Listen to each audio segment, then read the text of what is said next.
Hey guys, how are you all? Welcome back to my channel. If you enjoy, then please like, share and do comments.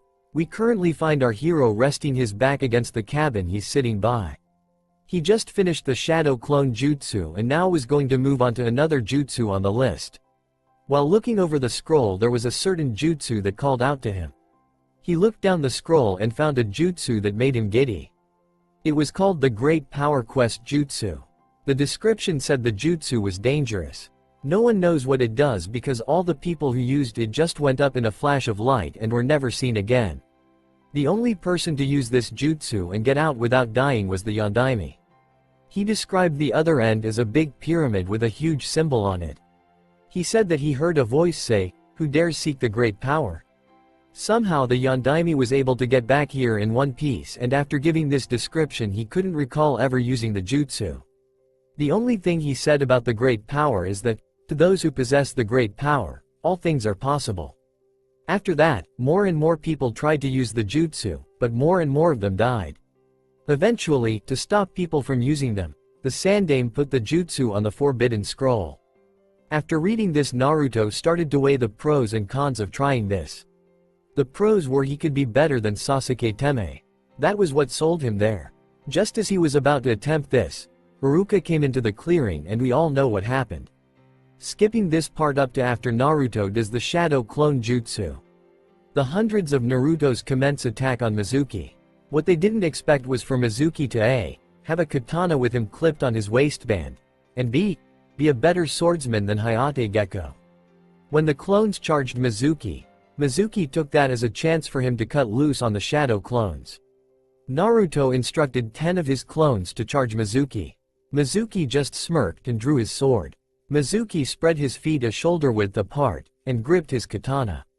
In an instant, all of Naruto's clones stopped charging Mizuki and went up in a puff of smoke. Mizuki turned his sights on the rest of the Narutos and charged them, all while still having that smirk on his face. When he got out of the circle, 50 Narutos went up in smoke. Next, one clone jumped him with a kunai. Mizuki blocked it with his sword and swiped the clone. Mizuki continued his mad dash, taking out more and more shadow clones by the second. When there was 10 Narutos left, Mizuki laughed like a madman and said, "Whatever happened to killing me for hurting your precious Iruka-sensei? Just like all the other demons in the world, you're all talk and no action." When this began, Naruto was confident that he could defeat Mizuki because Mizuki was severely outnumbered. But in the span of 2 minutes, Mizuki drastically lowered Naruto's advantage.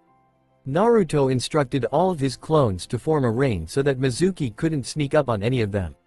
Seeing this tactic, Mizuki just smirked and said, "Is this seriously the best you can do?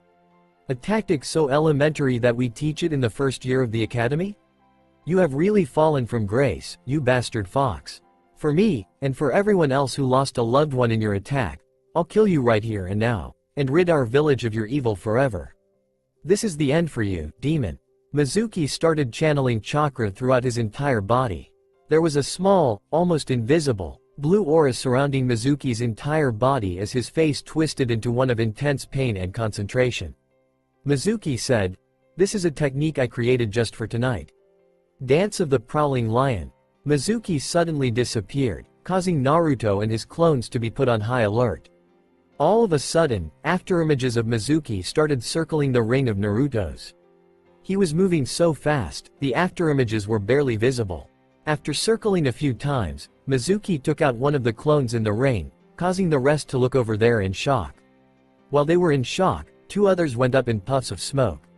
Mizuki started taking out more and more of Naruto's clones, until only Naruto was left. Naruto saw that the circle Mizuki was running around him started getting smaller until he was just out of Naruto's reach. One instant, Naruto was standing with a kunai in his hand to defend himself. The next, Naruto let loose a blood-curdling yell as Mizuki started to carve him up like an onion. Mizuki was moving like a madman, cutting Naruto everywhere. After what seemed like an eternity, Naruto dropped to the ground with blood gushing out of his wounds. Naruto didn't fool himself. He knew that with his wounds, he couldn't walk at all. He knew that he couldn't do a damn thing to defend himself. Even with his healing factor, he knew that these wounds were life-threatening to him unless he got immediate medical attention. Realizing that he was about to die, Naruto's life started to flash before his eyes. Even though it was short and in black and white, allusion to Steve Urkel here, there were some moments that stuck out to him.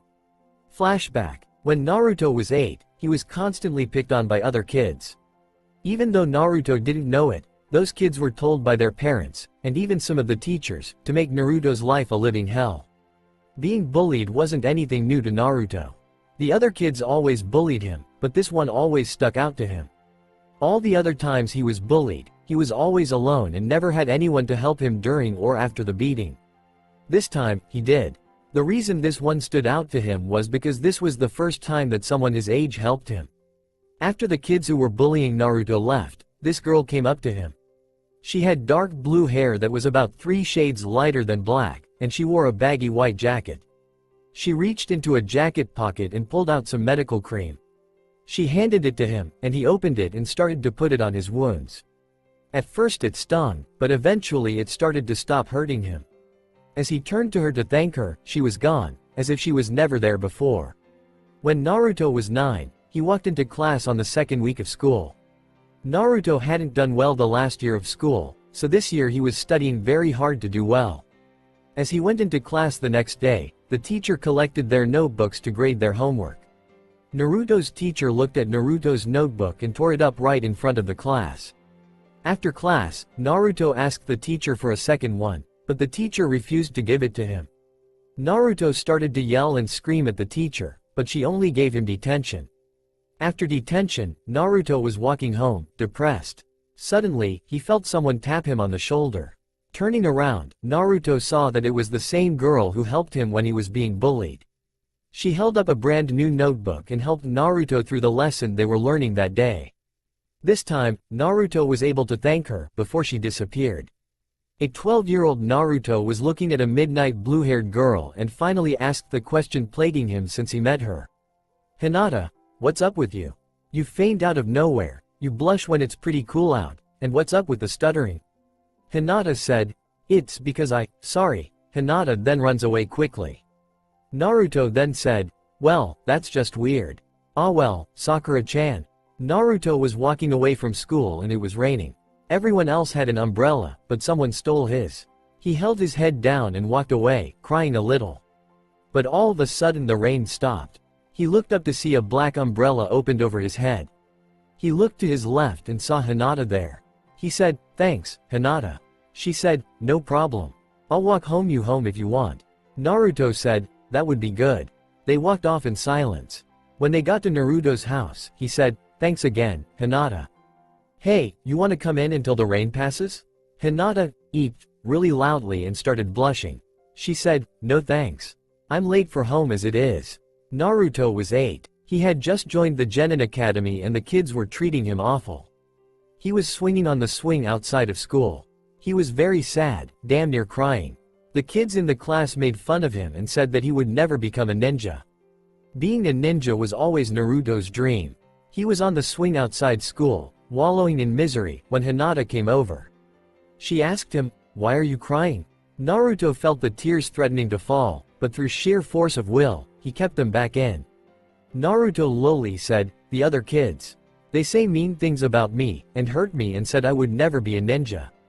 Hinata scowled and looked at the direction of the academy as she said, surprisingly without stuttering, "What do they know?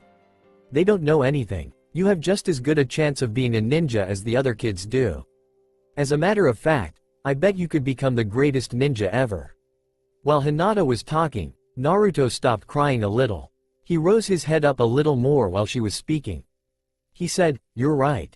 As a matter of fact, that's my new dream. I will become the strongest ninja ever. That way, people will see that all these things they say about me are wrong." "Hey, thanks." "Oh, Hinata. Thanks, Hinata-chan." Hinata blushed, and said, "No problem." She turned around and started walking toward the gate of the academy. End flashback. After thinking it over, Naruto then puts the pieces together. Hinata acts around me like I act around Sakura sometimes. Wait a second, could it be that? No way, there's gotta be another explanation. There's no way Hinata has a crush on me. I mean, look at me. I'm basically public enemy number 1 around here. I practically live in a dump. She's the Hyuga clan heiress. She's probably the closest thing to royalty we have in this place. She probably has hundreds of guys who would throw themselves at her. I can't stack up to those people. Besides, a girl as nice as that doesn't deserve something as bad for her as I am." While thinking this through, he played dead to fool Mizuki into not keeping his eye on him. Once Mizuki turned his sights onto Iruka, Naruto made his move. Naruto quickly stood up, ignoring the stinging pains of protest his body gave him. He quickly ran to where the forbidden scroll was tossed at. Naruto quickly unrolled the scroll and saw the jutsu he was looking at before. Naruto did the hand seals from the scroll and called out, "Great Power Quest Jutsu." After that, Naruto's body started glowing white. Naruto felt he was being broken apart into billions and billions and billions of pieces. Then all those pieces were put together irregularly and moved quickly to another place. To outsiders it looked like he went up in a flash of white and the flash moved up into the sky. In an unknown location, Naruto just appeared in an unknown location. It looked like he was deep in a forest. There were hundreds of huge trees around him. But that wasn't what called his attention. What did was the huge temple in front of him that looked like a pyramid. It had a weird golden emblem of a crane, a frog, a wolf, an ape, a bear, and a falcon together. Looking around, Naruto saw that a white falcon was coming up to him. The falcon flew by him, then started glowing white. The glow was so strong that Naruto had to cover his eyes with his hands. When he moved his hands away, a 50-foot version of the falcon was there. It looked to be as big as the temple. The falcon turned its head to Naruto and looked at him with a huge glass-like eye. With a strangely deep voice without moving its beak, it said, Why are you here?" Naruto was surprised by the size of the falcon and the fact it could talk, but pushed the feelings away for later. Naruto looked the creature right in the eye and said, "My name is Naruto Uzumaki and I came here to acquire the great power." The falcon gave Naruto a look as if he was crazy, then started laughing. The falcon said, "You? Why should I bestow upon you the power other mortals such as yourself have been trying to get from me for years? I shall not give you the power you so desire." Naruto said, "Come on, I really need this power. I have to help a friend of mine." The falcon said, "Too bad. You won't acquire the great power." Naruto narrowed his eyes in anger and said, "My friend is about to die out there. I need that power to save him and no one, not you, not the villagers, not even the tailed beasts will stop me from saving my friend. He's like a brother to me and I will do whatever I need to save him. Now I won't ask nicely again, give me that damn power." The falcon just stares at Naruto. After a while, the falcon said, "Naruto Uzumaki, you sure got guts to talk to me like that. You're the exact person I've been looking for 400 years. You need my power to save your friend. I'll give it to you, only if you become my successor." Naruto just stares dumbfounded then said, "Successor to what?" The falcon then said, "I have chosen you to be the successor to the ninjeti power of the white falcon." "What is the nin whatchamacallit?" The falcon sweat dropped. "If they can do that," and muttered something along the line of, "Stupid mortals," and, "Don't recognize power when they see it." The falcon then said, "The ninjeti are an ancient group of powerful warriors. They come from a distant planet far away from where yours is located. They are all dead now, but the animal spirits that they worshipped still live and watch over their lands. The animals choose a group of people to fight for justice and tip the balance of good and evil to the side of good. They each represent an animal of the divine ninja. The ninjeti sealed us into a tablet to save us from the terror that killed them. There are various animals, but I and my friends were released. I have chosen you to not only be the second successor to the falcon powers, but also to choose the team. Even though we haven't known each other for long, something tells me that you won't disappoint. You might not be the sharpest talon on the claw, but when it comes to it, you're the one I can count on the most." Naruto narrowed his eyes, as if he was weighing the pros and cons, then said, "When do I start?" The falcon said, "Well, first you need to come with me so we can transfer the power and see if you are worthy." The falcon takes his talon and puts it on Naruto's head. Suddenly Naruto feels weird and a light glows under him. It encases him and the falcon and they suddenly disappear. At an unknown location, Naruto and the falcon had just touched down on some beach at some location. The ground was littered with rocks and no sand in sight. Noticing that the falcon had turned back to the regular size for a falcon, Naruto got a gloomy feeling.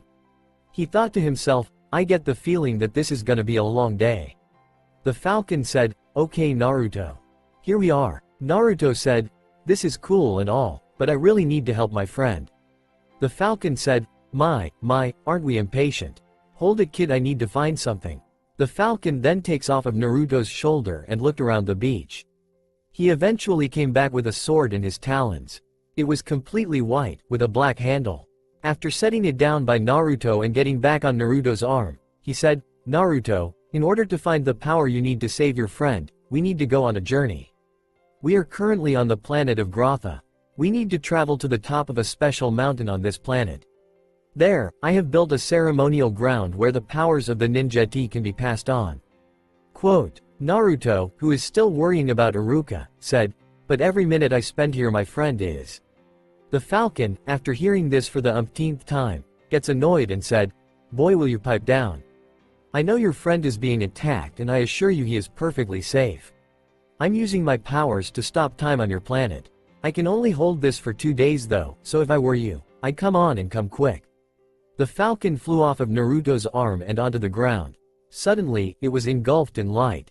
When the light cleared, the falcon was a human. The person standing there had on a white toga. His hair was black and so were his eyes. He bent down and picked up the special sword and said, come on Naruto, we gotta get a move on. Naruto looked on amazed. He said, what the hell? The falcon man said, this is me, in my human form. Now wipe that surprised look off your face and let's go. Naruto listened quickly and ran after him. They walked all along the beach. They eventually found a path that allowed them to get to higher ground. They hiked up and up for hours. Naruto looked back at the beach. It looked like they weren't making any progress. Naruto just sighed and moved on. After going a little further, Naruto said, so, what do I call you exactly?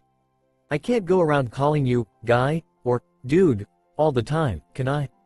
The man said, you are right Naruto. Call me Takeseire. Naruto gets a thinking look on his face and said, Falcon Spirit. That's subtle. Takeseire chuckled a little and said, whatever. Just get going. After getting to the top of the cliff, they moved through the forest. Takeseire was using his sword to cut up the forest around them and clear a path for them to walk. While they were going through the forest, they heard a scream. Naruto looked around for it, but Takeseire didn't. He said, we need to get out of here quickly Naruto.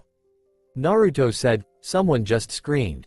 They're in danger. We have to help. Takeseire said, there's no danger. The scream is. He was cut off as the bush rustled and 10 human-like creatures came out. They had on black spandex suits with red jagged lines all on it. They had a blade on their right hands. Their mask covered their entire face and they had a design of a dragon on it. Takeseire sarcastically said, great. The scream is their hunting call. Naruto, we gotta fight our way out of this.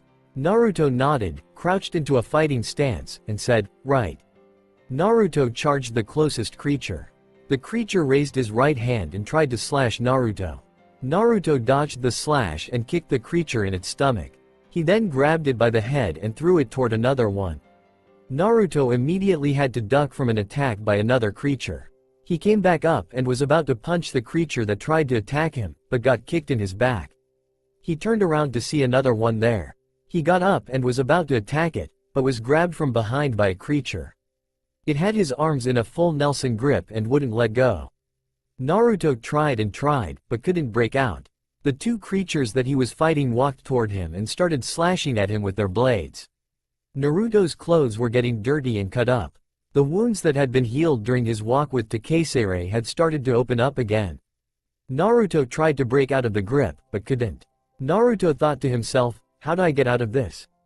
That's it. Iruka said you could focus chakra through your body to make you stronger.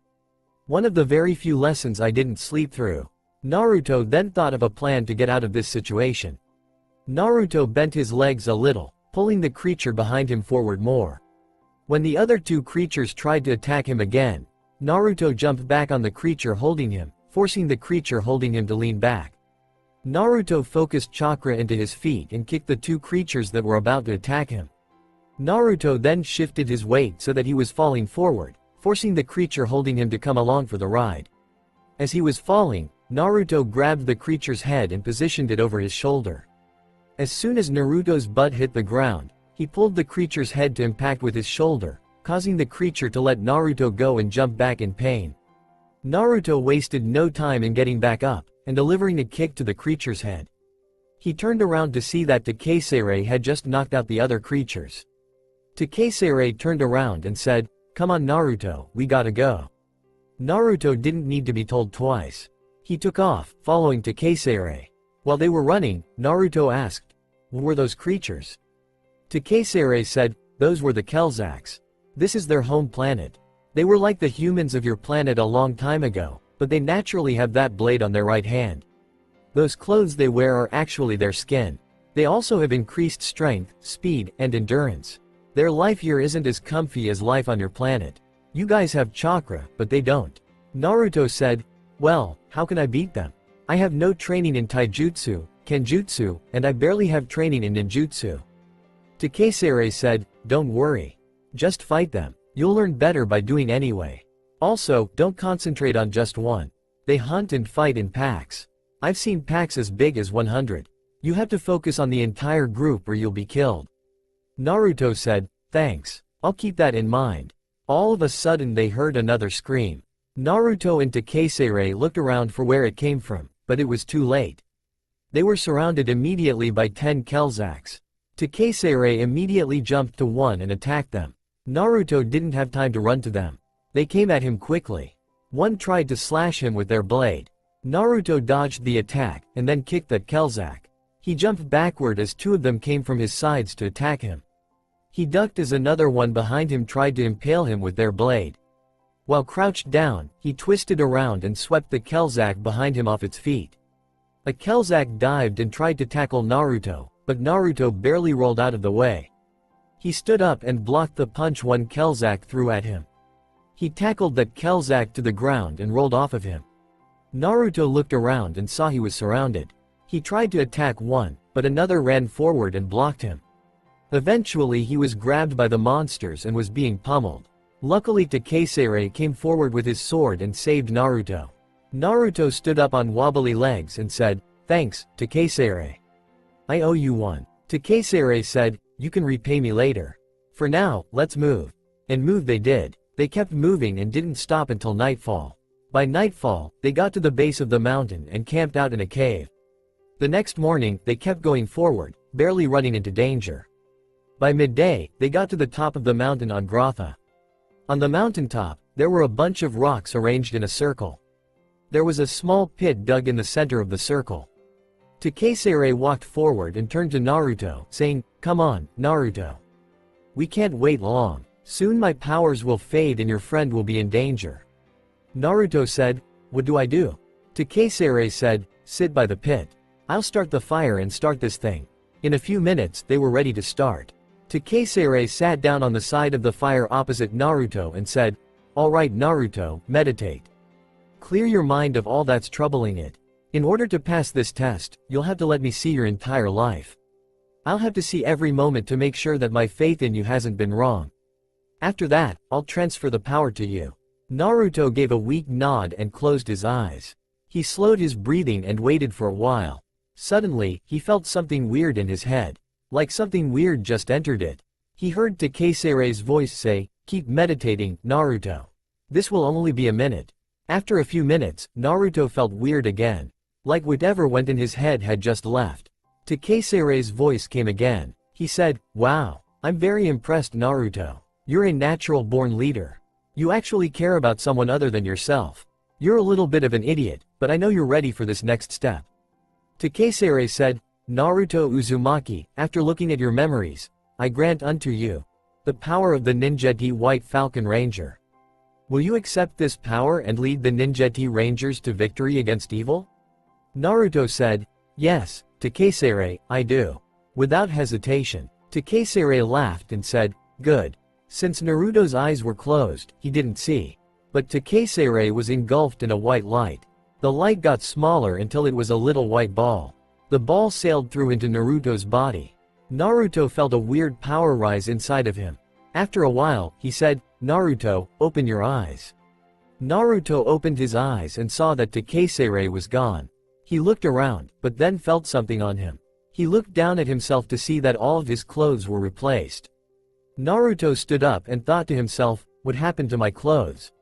He heard Takesere's voice again. It said, Naruto, this is your ninja form. Before you ask Naruto, I'm inside your body talking to you telepathically. Anyway, with the power of the ninja, you have two different forms. The first is the ninja form, the one which you are in now. Your power, speed, reflexes, and endurance is multiplied many times over. In this form, you have the natural ability to fly. The second form is the ranger form. The ranger form is much stronger than the ninja form.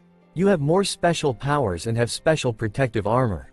I can't go into detail about it now because we have to get back to your home planet. Naruto said, but how do we get home? Takesere said, one of the abilities of the ninja is to transform matter into light, and allow them to move at the speed of light. That is how I will get you home. Back with Mizuki. After Naruto went up in a flash, Mizuki just started laughing. Heh. It looks like your student just went up in a flash. Seems he abandoned you when you needed him the most. Fool, I told you. Once a demon, always a demon. Now, prepare to die, demon worshipper. Quote, as Mizuki was about to dash, a flash of white light appeared where Naruto took off at not a minute earlier. When the flash of light subsided, there was a person standing there. He had on a white headband with a black diamond in the center of it. He had on a baggy, thin, white gi that went down to his waist and was tightened with a black martial arts belt so it wouldn't get in the way of a fight, but also wouldn't restrict movement. He had on white wristbands that went up to mid-forearm and had the sleeves of the gi tucked into them. The wristbands had black diamonds in them that looked like it absorbed all light and reflected none. He had on a face mask much like that of Kakashi Hitaki with a hood on the back. He had on white ankle-length karate pants. His white boots went up to mid-shin and had his pant legs tucked into them like his wristbands had his sleeves tucked into them. His shoes doubled as shin guards. They also had black diamonds in them like the wristbands. Over his chest, he had a sleeveless, padded vest that went over his shoulders and provided protection for them also. On the front of his shirt, there was a gold-plated emblem of a falcon overlooking the horizon. Mizuki was wondering who this person was. He was close to being scared when he looked the person in the eyes and saw the blue eyes of Naruto staring back at him, even though they looked a little pale to him. Also, when the hell did Naruto become 5 feet 10 inches? He smirked and said, well, the demon came back to get his punishment. I hope you enjoyed your pathetic life, monster, because I'm gonna end it now. Iruka was relieved that Naruto came back. But Naruto got his ass handed to him last time. This time all he has is some new attire. How is that gonna help any? Mizuki charged Naruto with a battle cry and a smirk on his face. Naruto just stood there and remained still. When Mizuki was inches away, he hunched over Naruto's shoulder with a look of pain. He then started to be lifted up and you could see that Naruto's fist was buried in his stomach so far, it looked like it was about to come out his back. After throwing Mizuki to a nearby tree, Naruto moved his head to see Iruka still injured. He looked to Mizuki and said, Mizuki, you have messed up my life for the last time. You injured me, almost killed Iruka, and you tried to steal the forbidden scroll and pin it on me. For that, I'll make you pay. Naruto closed his eyes and when he opened them his eyes were a lot paler than before. He crossed his arms in front of him, on top of the insignia on his chest. All of a sudden, his forearms started glowing. The light started giving out stray sparks of white electricity. The anomaly grew to encompass his forearms. He then said, Ninja, Falcon Spirit, Ranger Form. He moved his forearms to his side and the strands of electricity formed 2 rings around Naruto right on top of each other. The top ring moved towards the sky while the bottom ring went towards Naruto's feet. As the rings were passing Naruto's body, his clothes started to change. After the rings subsided, Naruto looked a lot different. He had on white spandex. Over it he had on a black vest with a gold outlining and in the middle was the same emblem his other costume had. He had gold forearm and shin guards, a golden belt on his waist, gold armbands on both arms, gold shoulder guards, and also there was 2 small slits in the vest in the back like something is supposed to belong there. Also he had on a white helmet with a falcon design on it. It had a golden beak, over the visor, then a gray part for the mouthpiece. It also had small blue eyes and what looked like feathers on each side of its head. He had an odachi sword with a gold sheath on his waist. The grip was white with black diamonds in them. The pommel was a black-eyed white falcon. The handle was a 1/2 foot long, and the blade was 4 feet long. Naruto turned to where Mizuki just got up from being thrown into a tree. Mizuki looked to where he dropped his sword when he was punched and started thinking up a plan to grab it. Naruto, in a much deeper voice, said, "Mizuki, now you'll pay." With that, Naruto moved his hands to the gold sheath on his waist. Naruto gripped his sword and drew it. The sword was completely white with a golden blade edge. Naruto grabbed the odachi with both hands, then disappeared. He reappeared behind Mizuki with his back facing him and his sword held horizontally in front of him. All of a sudden, a squelch was heard before Mizuki's arms let loose a torrent of blood. Mizuki yelled in pain as he dropped his knees. Naruto disappeared and reappeared beside Iruka. He said, "Now your life is over, Mizuki." Naruto held his sword up vertically. The sword glowed white while the gold edge lit up with a golden glow. The glowing sword started to break up into thousands and thousands of small little pieces. The pieces floated over to Mizuki and started to circle him. While Mizuki was looking at the glowing pieces with awe and a little bit of fear, Naruto pointed a finger to Mizuki and all the blades surrounded him and sliced through him. After the attack died down, Mizuki was bleeding immensely and blood was gushing out as Naruto walked up to him with his fingers still pointed to Mizuki. Naruto then opened and raised his hand and the blades shot up and onto the hilt of his sword. They then reformed his sword. The person looked toward Iruka and walked up to him. After going up to Iruka, Naruto said, "Iruka-sensei?" Iruka said, "Naruto, catch me." Iruka was about to mutter, "Huh," but before he could, the rings that transformed Naruto reappeared and repeated their performance from before. This time though, they took the suit off of Naruto and left him in his old clothes, completely fixed. Unfortunately, Naruto was falling towards the ground, with Iruka barely catching him in time. Iruka was confused by all of this, but took Naruto to the Hokage's office regardless. Hokage's office. The Hokage watched this entire confrontation and was left speechless. He suspected Mizuki of being a traitor all along but didn't have sufficient evidence to back up this claim. After seeing Naruto disappear suddenly after yelling out Great Power Quest Jutsu, he knew he needed to get down there immediately. He threw off his formal robes and put on his battle gear. Just as he summoned the Monkey King Enma, he saw that Naruto came out to be alright. He saw his fight with Mizuki and honestly Sarutobi was impressed. He never saw anyone fight like that. And Naruto dominated Mizuki easily. He wondered what the extent of this power was. When he saw Iruka pick Naruto up and started to bring him here, he knew Naruto was destined for great things. He took his armor off and dismissed Enma and waited for Iruka's arrival. With Iruka finally arrived at the Hokage's tower after taking all the back streets of Konoha that no one lived on. He suspected that some ninjas would still be going after Naruto, so he took the long way. After climbing up the stairs he reached the Hokage's office. He opened the door and found the Hokage waiting for him. He went in and set Naruto down on the couch and started talking to the Hokage. After sleeping for some hours, Naruto finally woke up. He looked to see Iruka and the Hokage Sarutobi there looking at him. He looked around to see that he was in the Hokage's office. He looked at Iruka and said, "What happened here, Iruka? How did I end up here and where is Mizuki?" Iruka adopted a look of surprise on his face and said, "You don't know? You beat him and tossed him to the curb like yesterday's news, then sliced him up into ribbons. It's thanks to you I'm still alive." Naruto now looked confused. "I don't know what you're talking about, Iruka.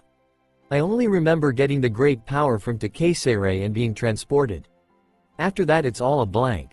Who's Takeseirei and what is this great power you're talking about?" All of a sudden a distant voice pops up and said, "I think I can answer that." Then Naruto, Iruka and the Hokage go up in a white flash of white. Takeseirei's lair. Naruto, Iruka, and the Hokage were transported to the ceremonial ground where Naruto received the powers of the ninjeti. Then came out a person with a baggy white toga with a hood on the back. He was also carrying the sword that Takeseirei had. He then said, "Hello, my name is Takeseirei. Welcome to my humble lair." Sarutobi, who didn't really care where they were, replied, "Who are you?" He said, I am Takesere. I am the one who took over Naruto's body before. And I am also the great falcon spirit who was worshipped by the ninjeti. What happened to these ninjeti people? Why did you say, was? I say was because the ninjeti were killed ruthlessly by a planet-sized godlike being called Dark Spectre. Takesere sighed and said, I guess I should start from the beginning. You see, I come from a different planet, called Phedos.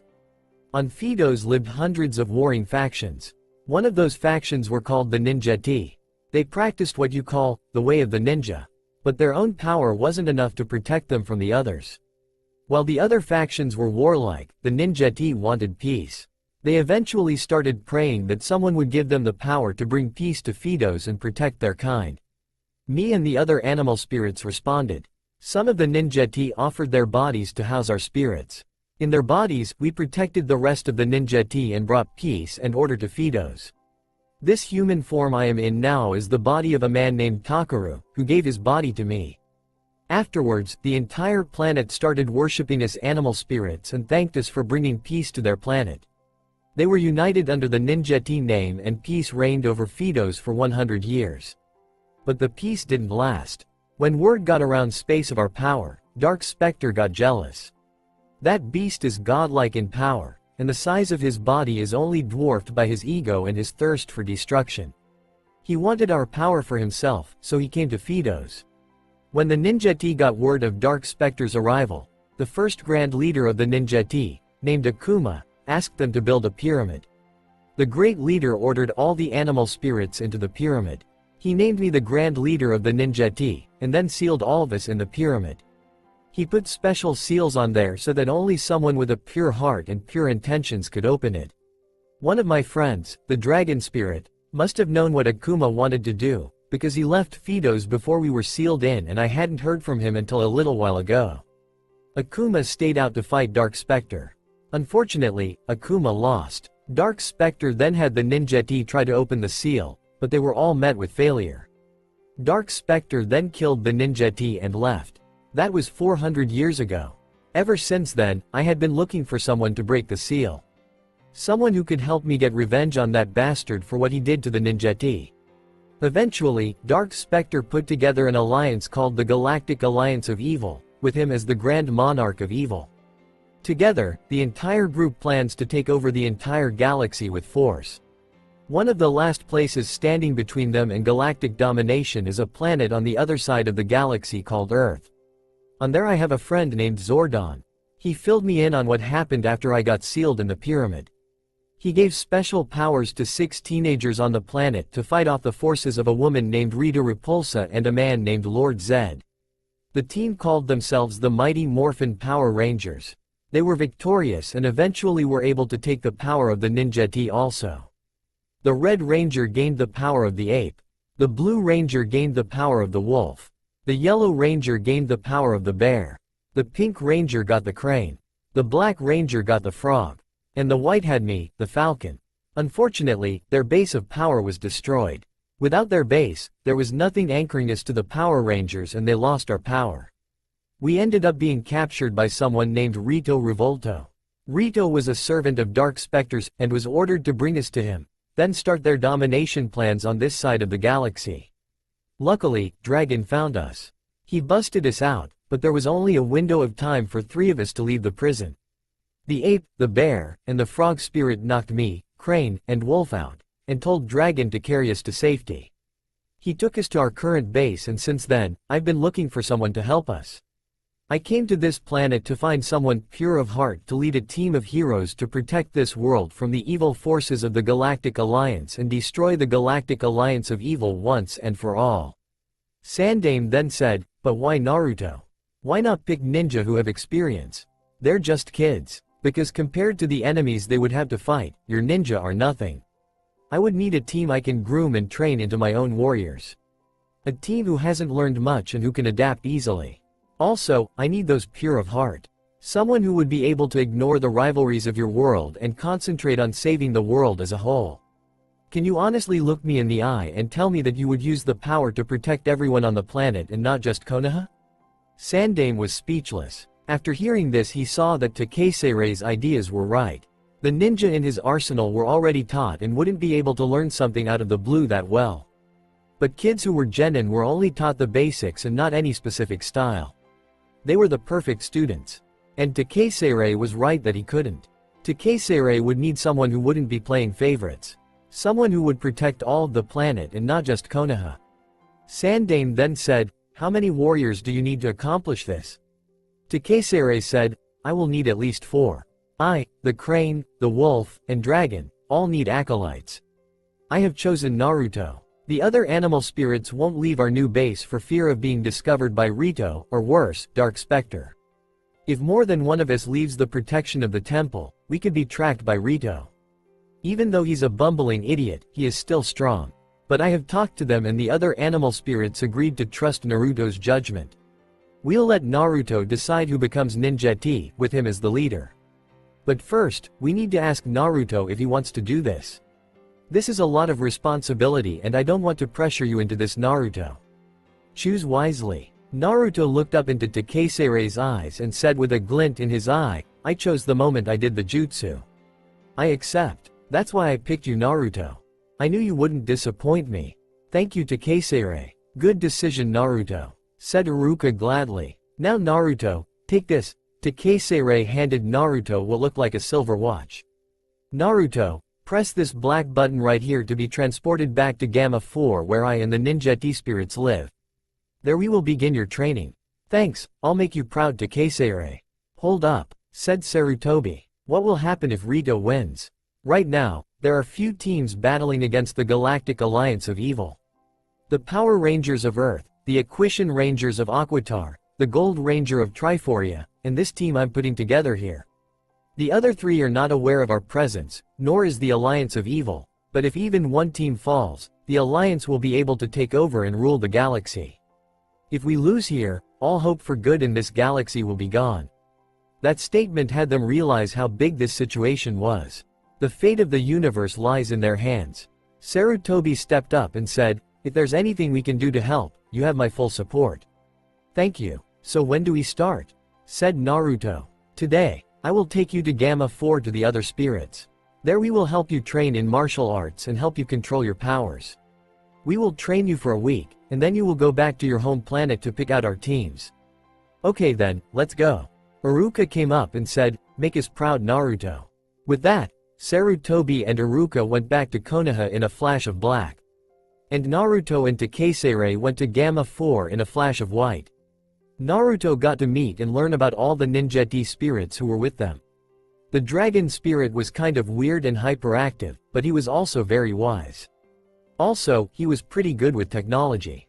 According to Takeseirei and the others, Dragon single-handedly installed all the machines in the base. The crane spirit, called Kijukaseirei, quickly became like an older sister or mother figure to him. She always made sure that he took enough breaks during his training, and she made sure that he was perfectly healthy every day. The wolf spirit, Ukamiseirei, was stubborn, and him and Naruto bumped heads often. Also, Ukamiseirei was like a slave driver. He didn't want or accept anything less than perfect.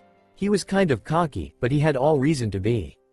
He was one of the strongest people Naruto ever met and he had the ability to talk to all species, a natural omniglot. Kijukaseirei and Ukamiseirei were like complete opposites. Where she wanted him to take frequent breaks, he wanted to work Naruto into the ground without breaks. Kijukaseirei wanted Naruto to never go past his limits, whereas Ukamiseirei wanted to force Naruto past them. Because of this, they frequently butted heads. If you didn't know them well, you'd think that they hated each other, but they were the best of friends. Naruto was mainly taught by Takeseirei, but the others frequently looked in on the training and suggested things to Takeseirei to teach Naruto, or they gave Naruto tips to understand the lesson he was stuck on. While he was there, he learned about a lot of the other rangers. Even though the Ninjeti spirits had left the other rangers' Earth, they frequently spied in on what was happening there. It seemed like that planet was always in the center of some battle over good and evil. While he was looking in on them, Takeseirei taught him about their many enemies. Also, he was taught the pros and cons of their fighting styles, and if they were lucky, he saw their battles to see their fighting abilities in action. During his stay with the spirits, Takeseirei and the others were able to set up a telepathic communication with him. It was designed so that it would work whether or not they were morphed. Since Naruto was Takesere's chosen ranger, he could talk to Takesere telepathically whenever he wanted. Sadly, he could only talk to the other spirits or other rangers telepathically if they were on the same planet. Naruto didn't see that as much of a setback though. Also, it turns out that the Kyuubi no Yoko sealed in Naruto woke up during Naruto's quest to acquire his ninjeti powers. Luckily, it hadn't tried to get out of the seal, but it can mentally speak to Naruto now. The Kyuubi rarely spoke up, so it was basically forgotten about most of the time. Also, since he joined his power-up with Takesere's, his vision started getting better. Naruto never told anyone before, but his vision had been getting worse as he grew older. If it kept going on, he would have needed glasses. Luckily, Takesere's power in his body brought his vision back up to perfect. It also added a pseudo-dujutsu to his eyes that Naruto decided to call Eagle Vision. What it did was allowed him to zoom in on something. That way, he could see something far away as if it was right next to him. Also, with the ability turned on, he could see greatly in the dark. Before he knew it, it was time to go back to his home planet and pick out the teams. He had some pretty good guesses of who to choose. So he went home with the intent of finding out who would be the next ninjeti warriors. Back at home, back at Konoha, things were for the most part the same. Well, if you call everyone in the village partying normal. They heard from the kids in Naruto's class that he was the only one who didn't graduate the academy. Because of that, they decided that they would rub it in his face whenever they saw him. The problem with that plan was that Naruto was never around. In the entire time he was gone, they hadn't heard or seen him at all. Thinking the worst, everyone thought that he threw himself off a cliff or something because he failed the exam. Also, they hadn't seen any Enbu around looking for the kid, so they suspected that the Hokage had already found his body and decided not to tell them, and they were partying in hopes that he was dead. Only two were actually looking for him: Hinata Hyuga and Kiba Inuzuka. It was common knowledge to everyone in the village except Naruto that Hinata was deeply infatuated with him. When she didn't see him for a few days, Hinata decided to go to his house to see if she could cheer him up. The only problem was that he wasn't there. When she couldn't find him at his house, she started looking around the village at his favorite places to see if she could find him. When she couldn't, she decided to get Naruto's friend Kiba to find him with her. Kiba was among the few people in the academy who was friends with Naruto. When they first met, Kiba insulted Naruto and kept making fun of him, but after a friendly discussion, and a little bit of ass-kicking, Kiba grew to respect and even like Naruto's company. It wasn't unusual to see Kiba and Naruto sitting at a lunch table making plans to prank people or to just race or spar each other. Together, they kept the village lively. With Kiba's help, Hinata started combing the village for Naruto, but sadly they hadn't found anything. Eventually, Kiba remembered that Naruto was close to the Hokage, so they went to the Hokage and asked him. Sarutobi knew that they were some of Naruto's closest friends, so he told them that Naruto left the village to train by himself. After the group left the tower, Kiba looked to the clouds and saw a white light come out of them. He told Hinata and they followed the light's path and saw it land on the Yondaime Hokage's head. Then the light disappeared. Naruto looked around the village to see that nothing had changed. He climbed down the Yondaime's head and went to the Hokage's office, barely avoiding his friends who went to the monument to see what that light was. He popped in on the Hokage doing paperwork. He decided to surprise the old man. "Hey old man, still doing that paperwork?" The Hokage jumped in surprise, knocking over all of the paperwork on his desk. He said, "Naruto, you scared me." Naruto chuckled and said, "I must be improving. You're one of the strongest ninja in the world, yet I could sneak up on you." Naruto looked at the work on the floor and said, "You still haven't found out the secret to doing all of that yet?" Sarutobi sarcastically said, "Oh, and you have?" Naruto smirked and said, "Yes, I have. You ever hear of the Kage Bunshin no Jutsu? Whatever the clones hear, see, read, or learn, you do when they disperse. That is probably how the fourth Hokage could get his work done so fast." Sarutobi closed his eyes in thought, and then shot his eyes open quickly. He then started banging his head on his table muttering, "Why the hell did I not think of that?" Naruto just sat back laughing at his grandfather figure. Eventually, Sarutobi stopped punishing himself and said, "How was your visit with the spirits?" "It was really good. I learned some kung fu, learned of some enemies I might fight, and of the other rangers. Now that I know some of the spirits personally, I can pick out people who can become ninja like me. All I have to do is present them to the animal spirits so they can judge. If they pass, they become Power Rangers. If they fail, their memory is wiped and they're sent home. The Hokage narrowed his eyes in thought and said, "Does the memory wipe have any negative effects on people?" Naruto said, "Nope. The spirit said you have a headache and are dizzy for a while, but other than that, there are none." The Hokage said, "Good. Our village already gets enough of a bad representative because Kakashi reads porn in public and Guy dresses up in all spandex. I don't need my genin looking like they just won a drinking contest." The Hokage paused in his speech for a bit, then said, "Naruto, I have a bad feeling for today. I don't know what's causing it, but I feel that something bad is going to happen. Whatever happens, stay safe, Naruto." Naruto nodded his head, said, "I will, old man," and left out of the Hokage's office. Naruto left the Hokage's tower and went to get something to eat at the Ichiraku ramen shop. While going there he heard an explosion. This cannot be good. Since the Hokage monument has a view of the entire village, Naruto ran to the Shodai's head and looked to where the explosion happened. He used his eagle vision to see a bunch of hawk-human hybrid creatures walking into the village. They had arms covered with black feathers that could change into wings for flight and clawed feet. They had a purple vest on that looked like armor.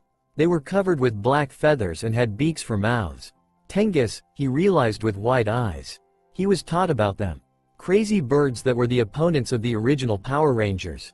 They were first brought there by Rito Revolto when he was helping his sister, Rito Repulsa. It seemed that he kept a few for himself. Naruto communicated to Takesere. Rito must have begun his assault on the planet. This is weird. Why would he choose Konoha of all places?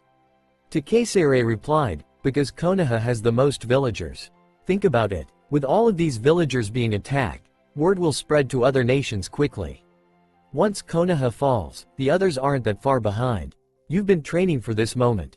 You vowed to save this world and the universe from these people. Well, here's your chance. You can do it. Naruto walked up to the edge of the Shodai's head. He took a deep breath and said, "Right now, there's no turning back. These people waged war on this planet and the galaxy. I may be a lone fighter here, but if I'm going down, then I'm going down fighting." Naruto then jumped off the Hokage monument. While he was falling, he crossed his arms in front of him. He then yelled, "Ninja-T! Falcon Spirit, ninja form." A new set of garments came over Naruto's old ones. He was dressed in the same form as he was when he first appeared in the forest after the quest for the great power. Naruto turned his head upwards and his body turned with it. Somehow, Naruto defied gravity and started levitating upwards. He turned his head toward where the Tengus were coming from and flew towards there. At the Tenga attack site, the Tengus were marching through Konoha easily. They shot fireballs out of their mouths to set buildings on fire on their way to the Hokage Tower. The screams of the villagers were like music to their ears. They could spend all day terrorizing random people and watching them run like cowards, but they had orders. And their orders were simple. 1. March into Konoha. 2. Leave a path of destruction to the Hokage Tower. 3. Kill the Hokage. 4. Show his head all over the world. 5. World domination. There were some ninjas who actually stayed behind and fought, but with the number of the Tengus and weak skills of the ninja, there was no opposition. Originally there were 40 Tengus and 60 ninja. The rest were told to take up defensive positions around the Hokage Tower and other places around the village in case there were other attackers. As the fighting dragged on, there were only 30 Tenga left, but the ninja were dropping like flies. Most of the Junin and Chunin were taken out, and the few genin in the battle were told to carry the wounded soldiers to the hospital, lessening the numbers of the ninja. Eventually the only ninja left were Kurenai Yuhi, Kakashi Hitaki, Asuma Sarutobi, and Maida Guy. Guy's genin stayed and helped fight, against his wishes. They were doing well, but the Tengus were too good for them. The Tengus had the ninja on the rope, and now it was time to move in for the kill. One of the Tengus came out and said, "We beat them, my brothers. We crushed the strongest opposition this planet could give us. Now let's move forward. Today, Konohagakure no Sato, tomorrow the world. Not if I have anything to say about it," said a voice from above. The Tenga looked up and saw a man in white fly down and dropkick him. The person then kicked a Tenga on the right of him and clipped one behind him trying to tackle him. The Tenga leader, talkative one, said, "Who are you?" Naruto said in a magically deepened voice, "I am the Falcon Ninja T Ranger, and your worst nightmare." The Tengas were shocked. They heard from their brothers who survived the Earth invasion that the Ninja T Rangers were near unstoppable. The best of the best tried but couldn't beat them. The Tengas started to get scared until one pointed out there was only one of him and 30 of them. That renewed their confidence and started to attack him. When the Tenga began their attacks, Naruto started dodging like crazy. Not one of them hit him. He ducked under a Tenga that tried to punch him, grabbed one of their wings and swung in a circle. He batted all of them away. The other ninja were astonished at this. They were beaten into a pulp by the Tengas and one person comes up and takes them all on. At this point, the word of the invasion got around to everyone in the village, and the newly graduated genin went to the scene to see what was going on. As they arrived, they all stood there with their jaws on the ground looking at that amazing display of power. As usual, Sasuke immediately became jealous of this person. How can this no-named person come up and take down all these creatures? All the Junin in the village attack these monsters and he walks in here and doesn't take a scratch. How did he get that power? For all we know he could be an enemy. I deserve that power. I'm an Uchiha. Sasuke said, "This guy doesn't know what he's dealing with. I'll stop these monsters myself." So Sasuke ran into the fray with his entire cheering squad cheering him on. As he was about to join in, he jumped over the head of one Tenga and was kicked away by Naruto. Naruto picked up Sasuke by his collar and threw him into Kakashi, who had just injured a Tenga with his patented Reikiri. He said, "Watch him and don't join in. I can't guarantee your safety if you do." Naruto went back into the fray tackling a Tenga. He was about to turn around when he was knocked down by a fireball, courtesy of a Tenga. Then all the Tenga joined in shooting fireballs at him, trying to fry him.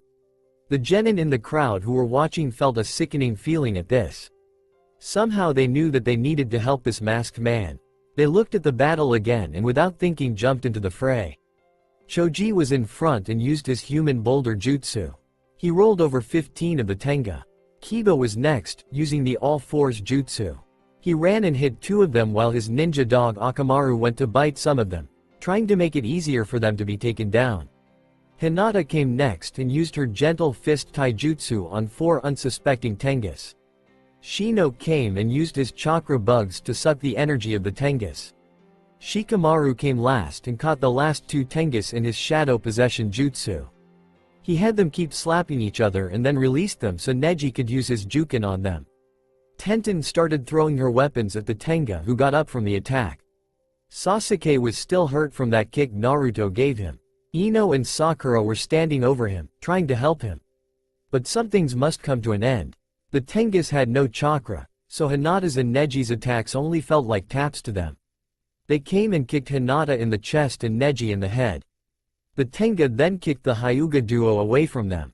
The Tenga Choji rolled over were only dizzy for a moment, and the weapons were hitting their vests, so they got back up, ganged up on him, and threw him by Hinata. The bugs from Shino didn't like the taste of the Tenga's energy and came back to Shino. Since Shino had no taijutsu training, he was defeated easily.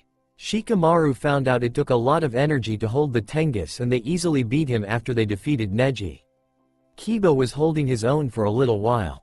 He would hit one, then hit another, then keep going in that pattern, but they started dodging and they kicked him back to where everyone else landed. They threw Akamaru off easily. The other genin stared in shock at what the others were doing. They looked at their headbands, and then threw them on the ground. They started running away, finally realizing the true danger that comes from being a ninja. As the Tenga were closing in on them, Guy had jumped in front of the Tengas, trying to protect the genin. But it was proved unneeded when one genin in a green spandex jumpsuit jumped over the downed genin and kicked the Tengas away. He went toward them with amazing speed and started beating them and not letting up. As he was fighting, you could see a green aura around him. He blew through the Tengas until he ran out of energy, stopping by the others and kneeling down. He was catching his breath when the Tengas came back. His attacks only downed a few of the Tenga warriors.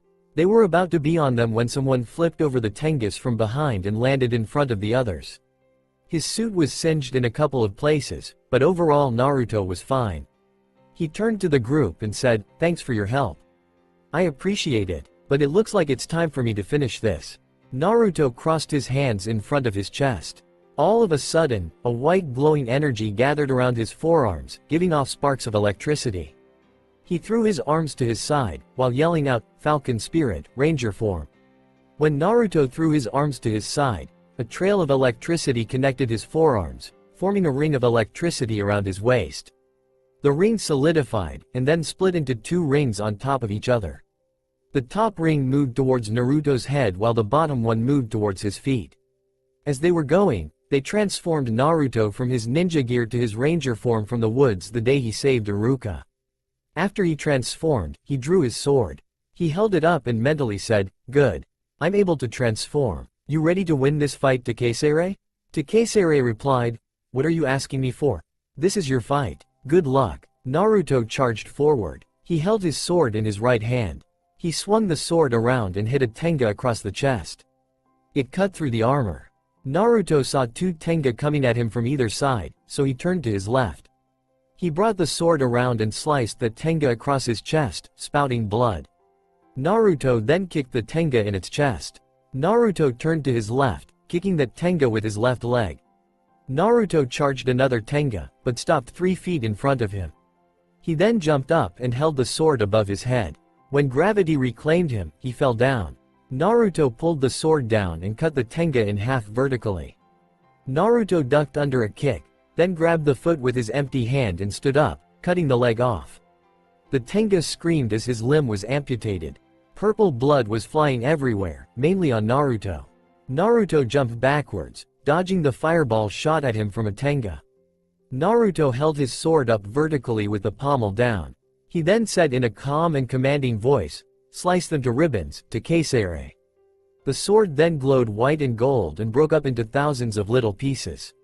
He thrusted his hand at the tengas and the pieces went after them. The tengas thought little of them since they were small, but that was a fatal mistake since the blades rushed toward them and cut them up.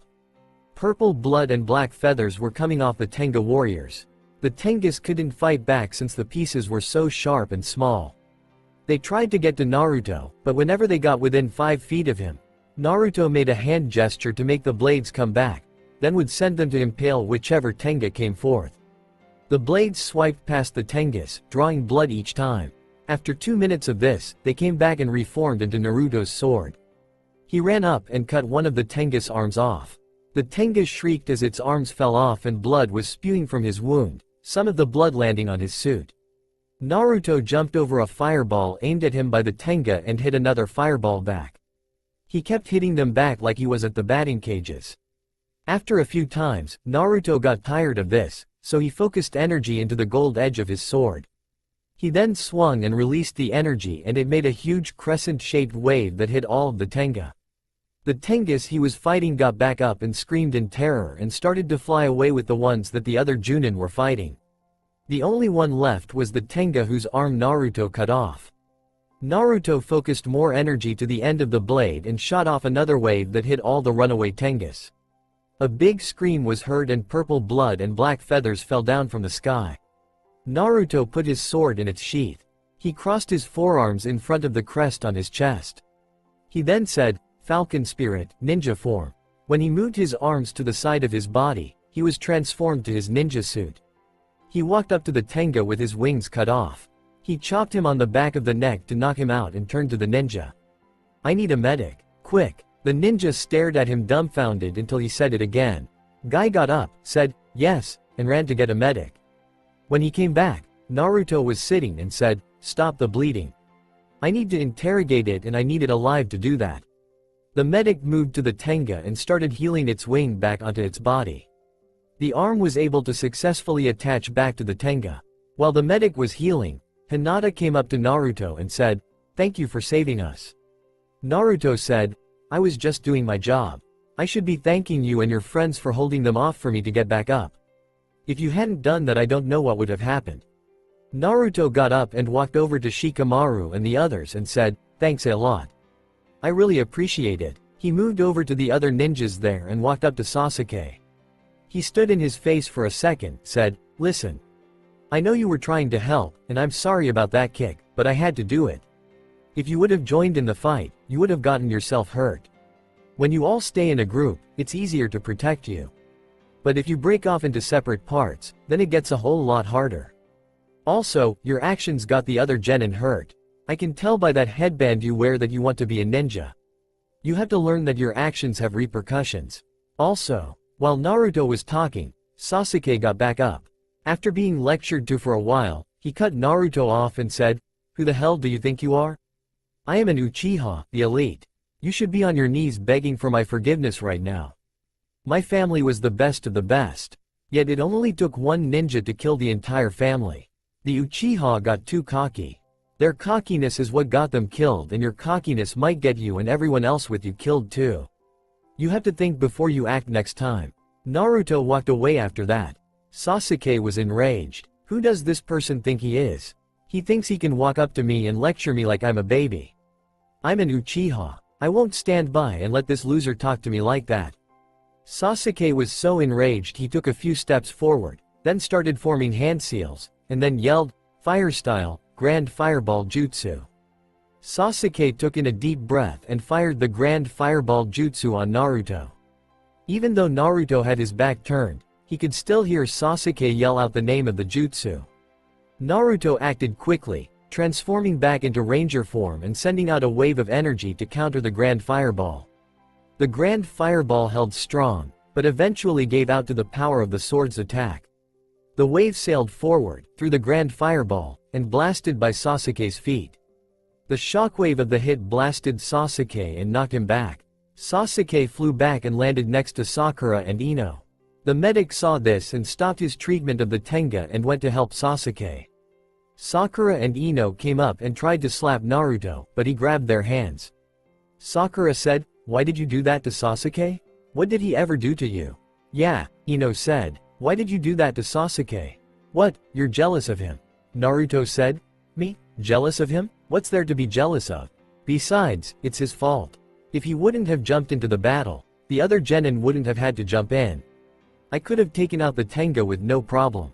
But thanks to him, I got ganged up on and the other genin almost got killed. I'm just thankful that no one got hurt." Sasuke has an anger problem and a superiority complex. Those two things could get people killed. Mainly the people Sasuke's with. All I tried to do was explain why I kicked him, and he interrupts me and attacks me. "He's right, girls," said Kakashi. Sasuke underestimated the opponent and got himself and his allies almost killed. If the guy hadn't done that, the casualties would be much more severe. Naruto said calmly, "I couldn't care less about what family he comes from. I do this to save this village, this planet, and this entire galaxy, not some Uchiha's pride." Naruto walked to the Tenga, who was the leader of the raid, on the ground and punched him in the chest. The Tenga woke up with a yell. Naruto then said, "Why did you come here?" The Tenga looked around for his friends, but didn't see any of them coming. He looked at Naruto and said, "I'll never tell." Naruto then said, "Never is such a negative word." Naruto pulled out his sword and stabbed the Tenga in the chest. "Your friends aren't here. I killed them all and I can easily kill you. Now tell me what I want to know or I'll kill you." The Tenga yelled, all right, I'll tell you. We came here to kill the Hokage. We were gonna parade his body throughout the elemental nations and scare the other nations into servitude for our own army. Taking the ninja of this planet as our own army would have made it easier for our ultimate plan." Naruto then asked, "Are there any humans working with your boss?" The Tenga said, "I'll never tell all." Naruto pushed energy to his blade to burn the Tenga. "I want to know now." "Yes, they're a group called the Akatsuki.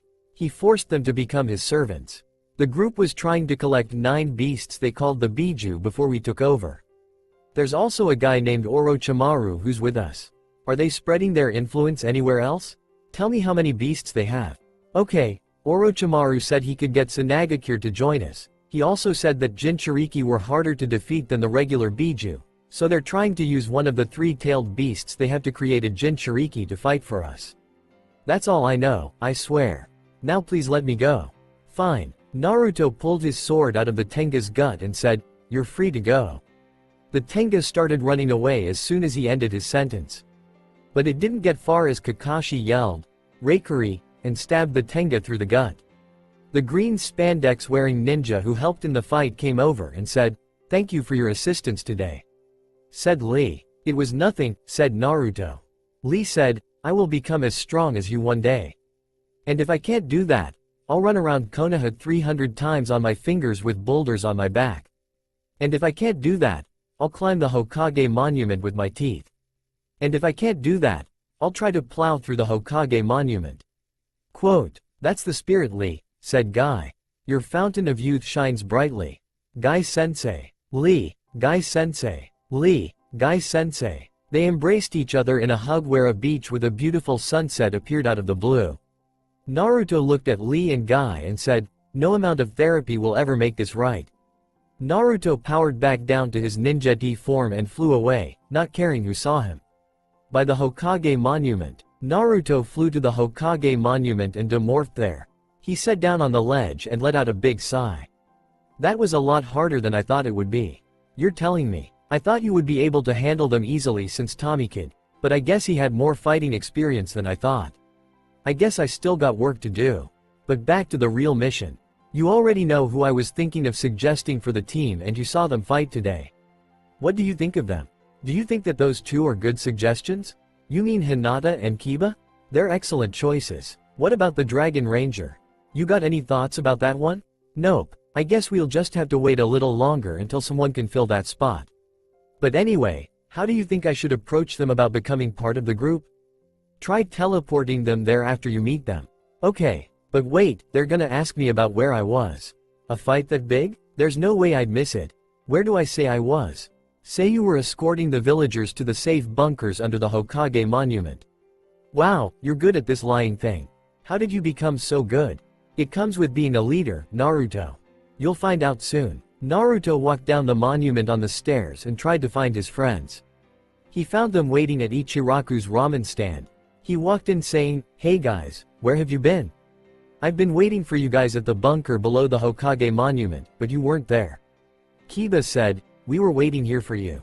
Dude, these bird things started attacking the village. They started shooting fireballs at everyone, and then this guy in white came flying down and kicked their asses. The Junin didn't even kill as many as he did." Naruto widened his eyes in fake surprise and said, "You guys were at that battle? From what I heard, he did that to be on our good side only to kill all of us." Kiba said, "What the hell are you talking about? Who told you that?" Naruto said, "I overheard some villagers saying it." Hinata said, "It seems like they're saying that because Sasuke got injured by the guy." Naruto's eyes widened in fake surprise and said, "The guy kicked Sasuke's ass? Damn, I wish I was there. I would have helped him." He sat down at the counter as they started explaining what happened at the battle. Naruto was being coached through the entire thing by Takesere so he would know what questions to ask and when so he wouldn't slip up. As they were leaving the ramen stand, Kiba said, "Naruto, the Hokage said that you went out of the village training for a week. What were you training for?" Naruto said, "Follow me and I'll answer you." Naruto led them to an alley where no one could see them. He stuck his hand out and said, "Guys, hold my hand." Kiba looked at Naruto weirdly and said, "Ooh, Naruto, I don't roll that way." Naruto said, "Just grab my hand. I need to show you guys something." They all grabbed his hand and went up in a flash of white. Command Center. They all landed on the floor of the command center. All around them were monitors and stands. On their right were tubes that were colored white, blue, pink, green, brown, black, red, and yellow. Think of the command center from Power Rangers Turbo for the appearance. I can't begin to describe anything in there. The ceiling of the command center opened up and in flew a large falcon, a gigantic crane, and a huge dragon. The dragon coiled itself up and laid its head on the ground so that it was somewhat eye level with the group. The falcon and the crane stood up to their full height. A piece of the floor dropped down, and when it rose back up, a large blue wolf was on top of it. The wolf walked over to the other spirits and laid down. Takesere started talking. All the while his falcon form's beak didn't move an inch. "Hello, young ones. My name is Takesere, and welcome to the command center." Kiba then said, "Ooh, Naruto, what the hell is going on here?"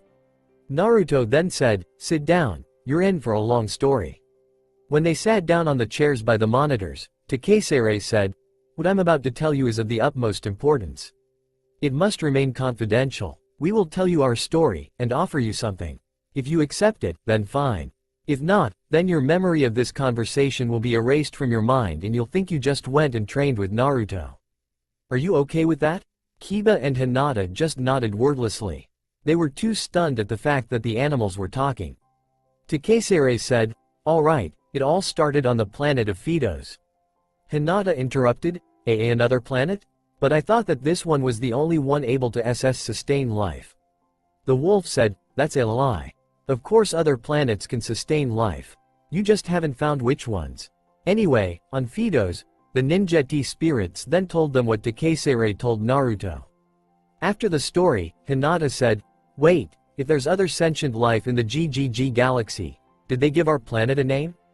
The crane said, "Your home planet is called Gwyneth by the others in the galaxy." Kiba said, "Wait, what happened to the other kids from Angel Grove?"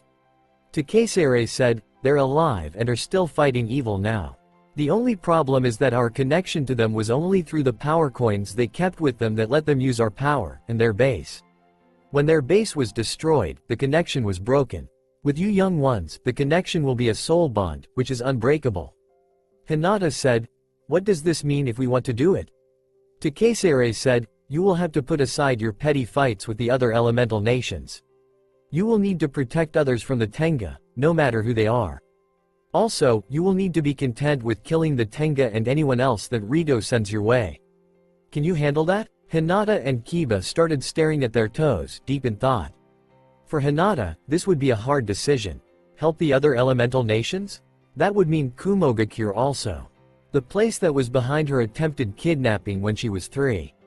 When her dad, Hiyashi Hyuga, saved her, the Raikage demanded his head. Hiyashi's twin brother, Hizashi, went in her dad's place instead.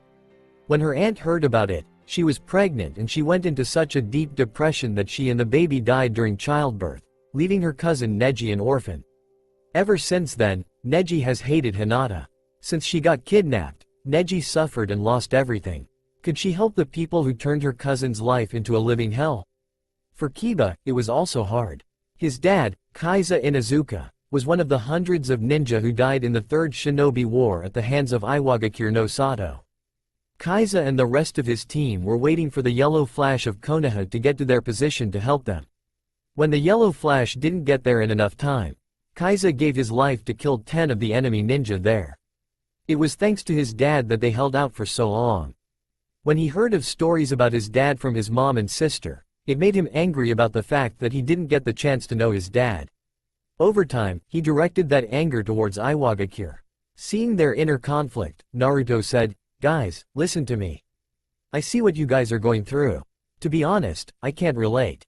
Not one bit. My mom and dad all died in the Kyuubi attack. But I checked my last name, and it turns out that there was an entire clan of Uzumakis in Whirlpool Country." Looking at Naruto, Kiba said, "Whirlpool Country was one of the lands between Iwagakure and Kumogakure." Hinata said, "When they went to war, they passed through Whirlpool Country to attack each other." Naruto said, "Yeah, before the Third Shinobi War, the Land of Lighting and the Land of Earth were in a war. Most of the battles happened in Whirlpool. Those battles tore the country apart. When the people of the Land of Waterfall tried to expand their borders, they attacked Whirlpool Country in its time of weakness. The Uzumaki clan defended Whirlpool Country, but most of the clan was lost as a result. My mom, the heiress of the Uzumaki clan, was sent to Konoha to live out the rest of her life since our entire clan home was destroyed. Some of the greatest Uzumakis were my aunts and uncles. Even though I don't like the people of the Land of Waterfall for what they did, I will defend them from Rito. To be a ranger, you don't have to like them. Whatever bad feelings you have about those lands, you need to put them aside. We're a part of something so much bigger than petty grudges." Hearing Naruto's words, the twosome thought them over. After a long time of thinking, Hinata said, "You're right, Naruto-kun. Regardless of what they did, they need help now. I'm not gonna turn my back on them." Kiba said, "Neither will I. Part of being a man is helping others in need. If I back out of this just because of what happened during a war, I'll be no better than those I hate. And killing, we're ninja. In the academy we were told to expect to kill. That's not a problem." The crane spirit said, you will have to keep our secret unless we say it is alright to tell others. We can't have everyone trying to take our power for their own. Kiba said, that's okay with me. It sounds like being ninja, except we're committing to something a lot bigger than just a village. If these guys are as bad as you say, someone has to stand up to them, and I would be damned before I let them just take over without a fight. Hinata said, agreed. Naruto said, well, it seems like you guys all agree. Takesere said, okay, now that you have given us your answer, I welcome you into the legacy of the Power Rangers. With that, the wolf and the crane disappeared in blue and pink balls of light. The balls of light then started moving to Kiba and Hinata, until they entered into their minds. Hinata and Kiba got a glossed and spacey overlook on their eyes. After a minute, they snapped back to sense, and the wolf and crane appeared. The wolf said, Kiba Inuzuka, you have heart, courage, loyalty, and a sense to stand up in what you believe in. You have all of the qualities that I looked for in my apprentice. I hereby pass on the power of the Blue Wolf Ninjeti Ranger to you. Wolf went up in another flash of blue light, and descended on Kiba. When the wolf got closer to Kiba, they both went up in a flash of blue light. When the light cleared, there was Kiba, but he was standing in a blue suit, similar to Naruto's white ninja form suit.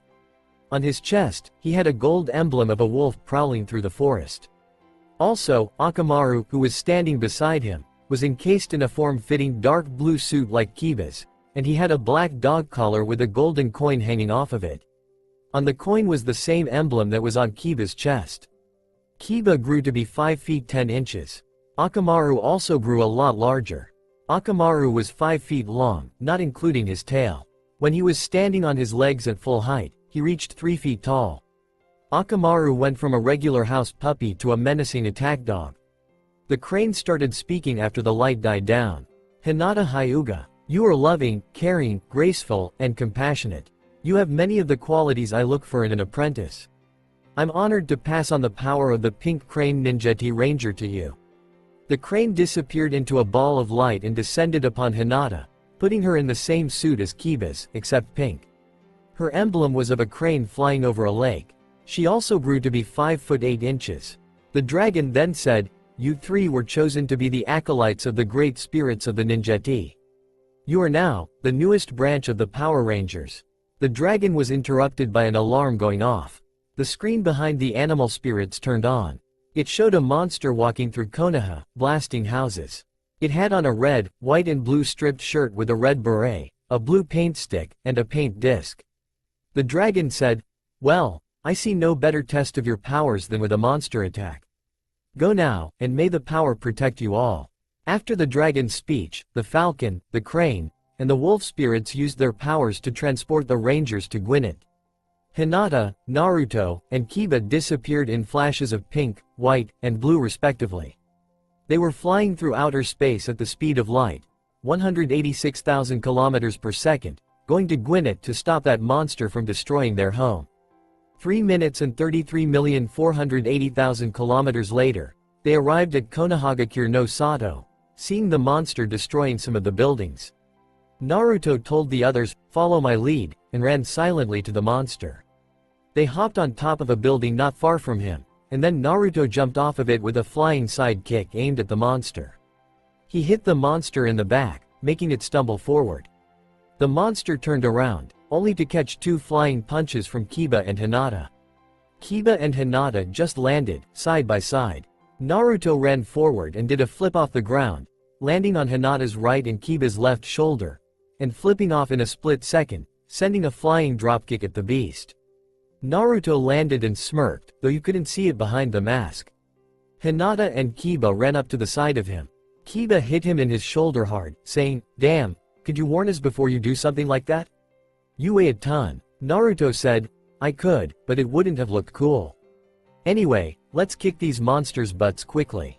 Hinata just nodded her head in agreement. The monster recovered from the kick, and said, you idiots. Did you think that hurt me? I am the mighty artist mole. Kiba said, bullshit. I'll clean your clock right now. We can take you on easy. Artist mole smirked and said, to take me on, first you have to get through the pawns. Tengus, attack. With his yell, Tengus popped out of the ground in a burst of black feathers. Naruto looked at Hinata, then Kiba and said, don't worry. We can take him. Before there were 25, this time there's 21, and you guys have the power. We can beat them. Each one of us takes 7 of them. Kiba said, damn straight. Hinata just nodded. Naruto said, alright, here's the first test of our power. Ninja warriors, charge. With that, all 3 of them charged forward, going at it with the Tenga. With Hinata, Hinata charged forward, but was still worried. She was a good fighter, no doubt about that, but she just didn't have it in her to hurt someone. She knew that taking this power was stupid, but she knew that they threw the first punch, and she had to strike back, because more than her reputation was on the line. So with that, Hinata started to quell her inhibitions and concentrate on the fight. The time for pacifism was over the second they invaded her home. Hinata charged forward, dodging a punch from one of the Tenga, and then dodging a kick from another. She parried a punch from another Tenga and punched it in the chest. She then ducked under a kick from another Tenga and swept his leg from under it. She got back up to catch a punch from another Tenga, and then whacked the Tenga in the face. She then grabbed it and tossed it into another. She looked at her hands, amazed, and said, this power is awesome. She looked at the Tenga, charging them again, ready to bash their heads in. With Kiba and Akamaru charged the monsters on all 4s. When Kiba was close to the Tenga, he jumped up over their heads and landed behind them. Akamaru though just came and bashed through them, knocking one down. Kiba then charged them while they were turning and let out a right hook. He then pivoted on his right foot and the Tenga on his left was smashed in the face with a devastating heel kick. Kiba jumped over a punch that a Tenga aimed at him. When the Tenga looked in the air, it was bashed in its chest by Akamaru. Kiba came down with a left punch to the top of the Tenga's head. Kiba said, come on, this is too easy. He dodged a Tenga's punch, and grabbed his arm, while sweeping his feet out from under him. Kiba started running around, dragging the Tenga with him. He completed 3 laps around the Tenga group, and then threw the Tenga he was holding at the other ones. He widened his eyes, saying, this power is sweet. Kiba jumped up in triumph and started fighting again. With Naruto. Naruto ran at the Tenga and jumped over their heads, like Kiba.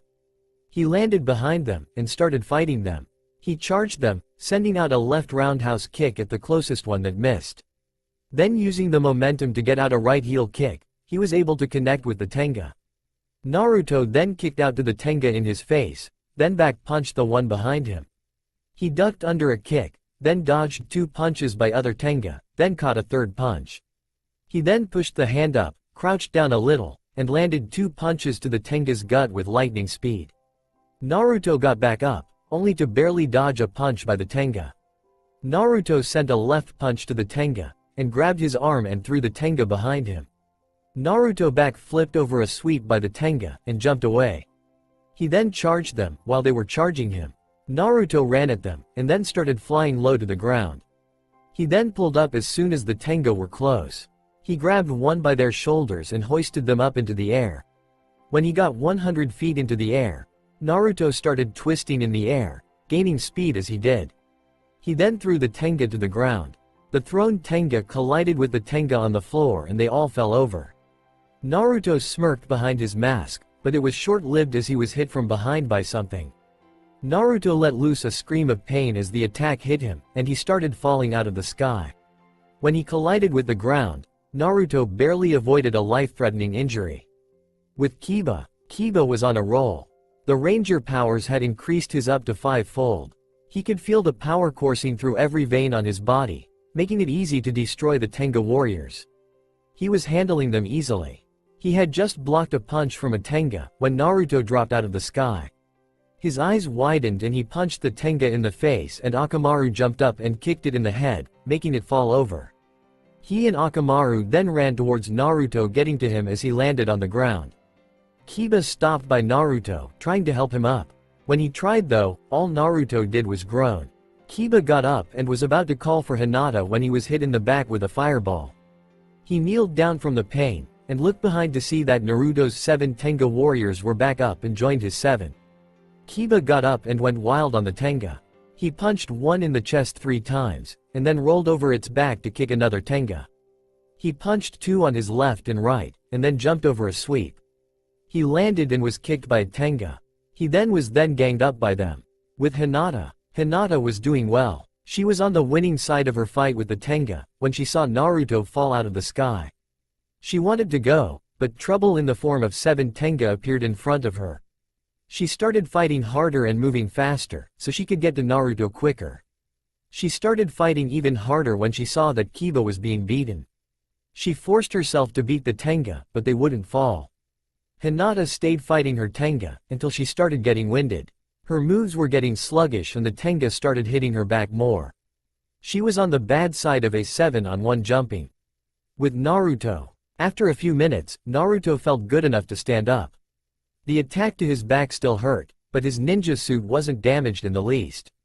He looked over to where he thought he saw the blast come from to see that artist mole was standing there, smug-like. He glared at him, realizing that the paint must have done it. Naruto got back up after a while, and saw that Kiba and Hinata were being defeated. Kiba was grabbed and hoisted over the Tenga's heads and was thrown close to Naruto. He saw the other Tenga do the same to Hinata. Kiba and Hinata got up and looked at the Tenga. Naruto said, "They're trying to get us into a single spot so they can kill us easier." Hinata worriedly said, "What do we do?" Naruto said, "This." Naruto crossed his forearms over the insignia in his chest again. The light gathered yet again, and yelled ninjeti. He then said, "Falcon Spirit, Ranger form." All of a sudden, lightning came from Naruto's wrist guards. He crossed his arms in front of him, and then threw them at his sides. A trail of lightning was left, and then it formed a circle around him. The circle then split into 2 identical circles, both around his midsection, one on top of the other. The rings then moved outward. The lower one moved toward his feet and the upper one moved toward his head. As it was moving, his ranger form started replacing his ninja form. After the rings reached their destination, they disappeared, their job of morphing Naruto into ranger form complete. Naruto said, "That's how you do it. Now you." With that, Kiba and Hinata did the same hand motions as Naruto and said, "Ninjeti." Wolf Spirit, Crane Spirit, Ranger form. The same thing happened to them, except the lightning, the ring, and the plate of energy were blue and pink respectively. When it ended, Kiba was in a blue spandex suit. He had 3 white diamonds in it on his chest, and in the middle one was the golden crest of the wolf. He had on white gloves that went up to mid-forearm and white boots that went up to mid-shin. He had blue diamonds on them. He also had on a helmet. On the helmet was a gray mouthpiece shaped like lips, a white triangular area with red eye-like markings and a blue design that was supposed to be a nose. He also had white ears sticking out from his helmet, and his visor was black. The helmet altogether looked like a wolf with its mouth open. Akamaru let loose a loud howl as he was covered in a blue light. When the light died down, Akamaru was roughly the same size. His teeth were bigger and sharper than before and it looked like his body was ripped with muscles. His body was covered with blue armor with the insignia of the wolf on his chest. On his head was a helmet, and attached to the helmet was a sharp horn that looked like it could skewer a human easily.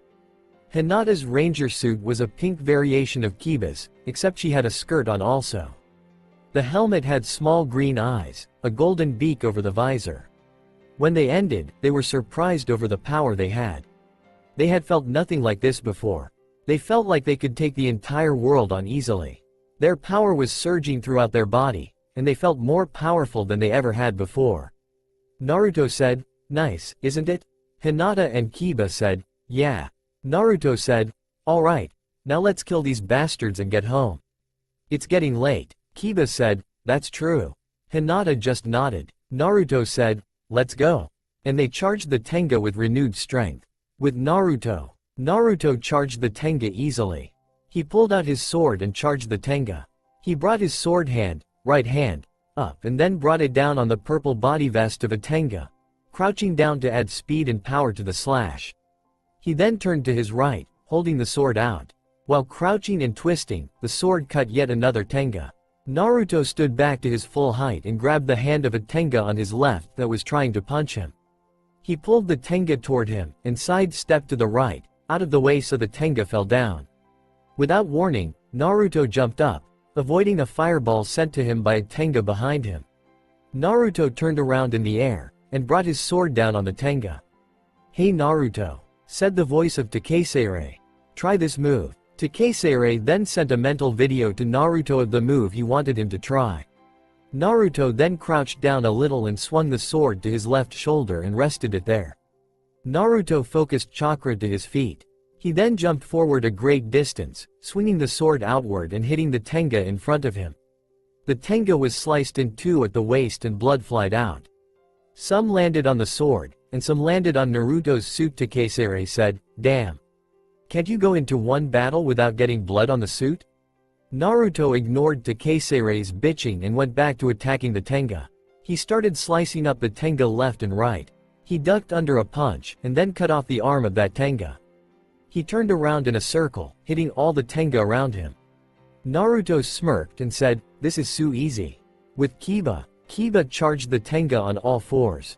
When he was 5 feet from them, he jumped forward. He extended the claws on his suit and brought them down on the armor of the tenga in front of him. The tenga's armor was immediately cut through. He got up and kicked that same tenga in the chest. He ducked under a punch by a tenga on his right, then swept its feet out from under it. He rolled back to avoid a kick from a tenga on his left, and then got up. He jumped forward, turned to his left, and let out a kick with his left leg.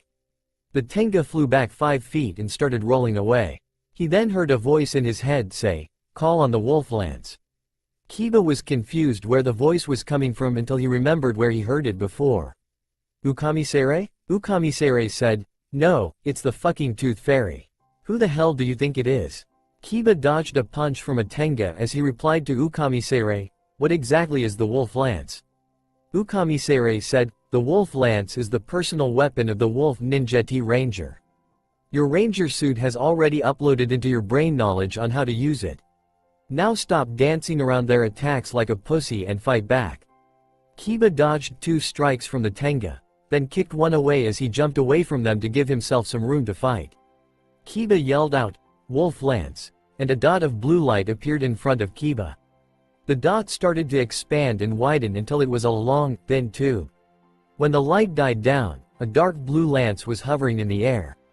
It had 3 prongs on each end, and a small horizontal line going through the middle of the lance. As Kiba grabbed it, he thought, "I just hit the jackpot."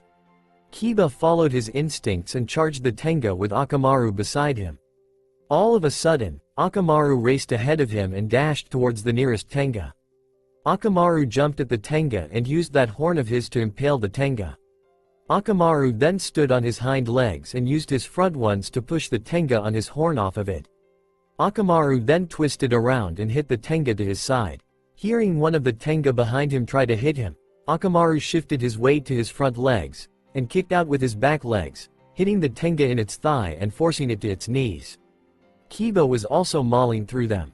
He was holding the lance horizontally when a tenga came up on his left. Kiba turned left, using the momentum to add to the power of his strike. When he heard one tenga coming up behind him, Kiba ducked down and jutted the lance backwards. The lance struck the tenga's leg and got stuck in there. Kiba let go of the lance and clipped the tenga, causing it to fall on its back. When it fell, Kiba planted his foot on the tenga's chest and yanked out his lance. Kiba stood back up, and pulled the lance over his head. He grabbed the lance close to one of the ends, having the other end hang lazily behind him. He took a step forward, swinging the lance and hitting the ground.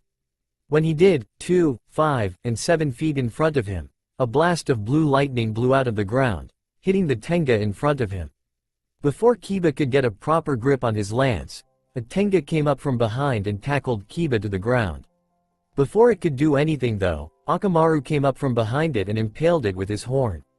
Kiba got back up to his feet and petted Akamaru on the head and muttered, "Good do you, wolf." Akamaru barked in happiness, while Kiba muttered to himself, "I said it before, and I'll say it again. This power is sweet." Quote, with Hinata. Hinata charged the tenga with a renewed spirit. She jumped over the tenga in front of her and landed in the middle. She sent a right punch to the tenga in front of her, then a left back kick to the one behind. She ducked under the punches from another tenga.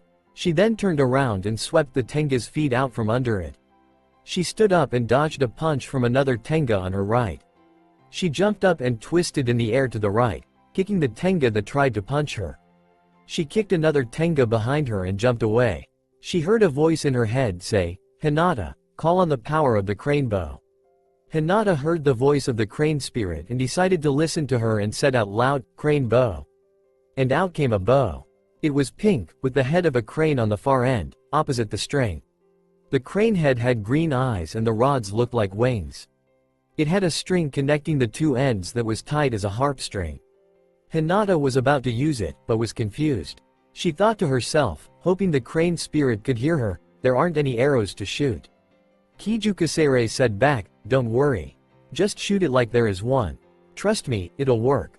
Hinata replied back, "But I never used a bow before." Kijukasere said back, "Trust in the power of the ninjeti."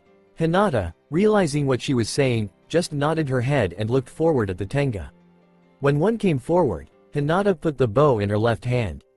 She grabbed the string in her right hand with her index and middle fingers on one side of the string, her thumb on the other, like there was an arrow in it.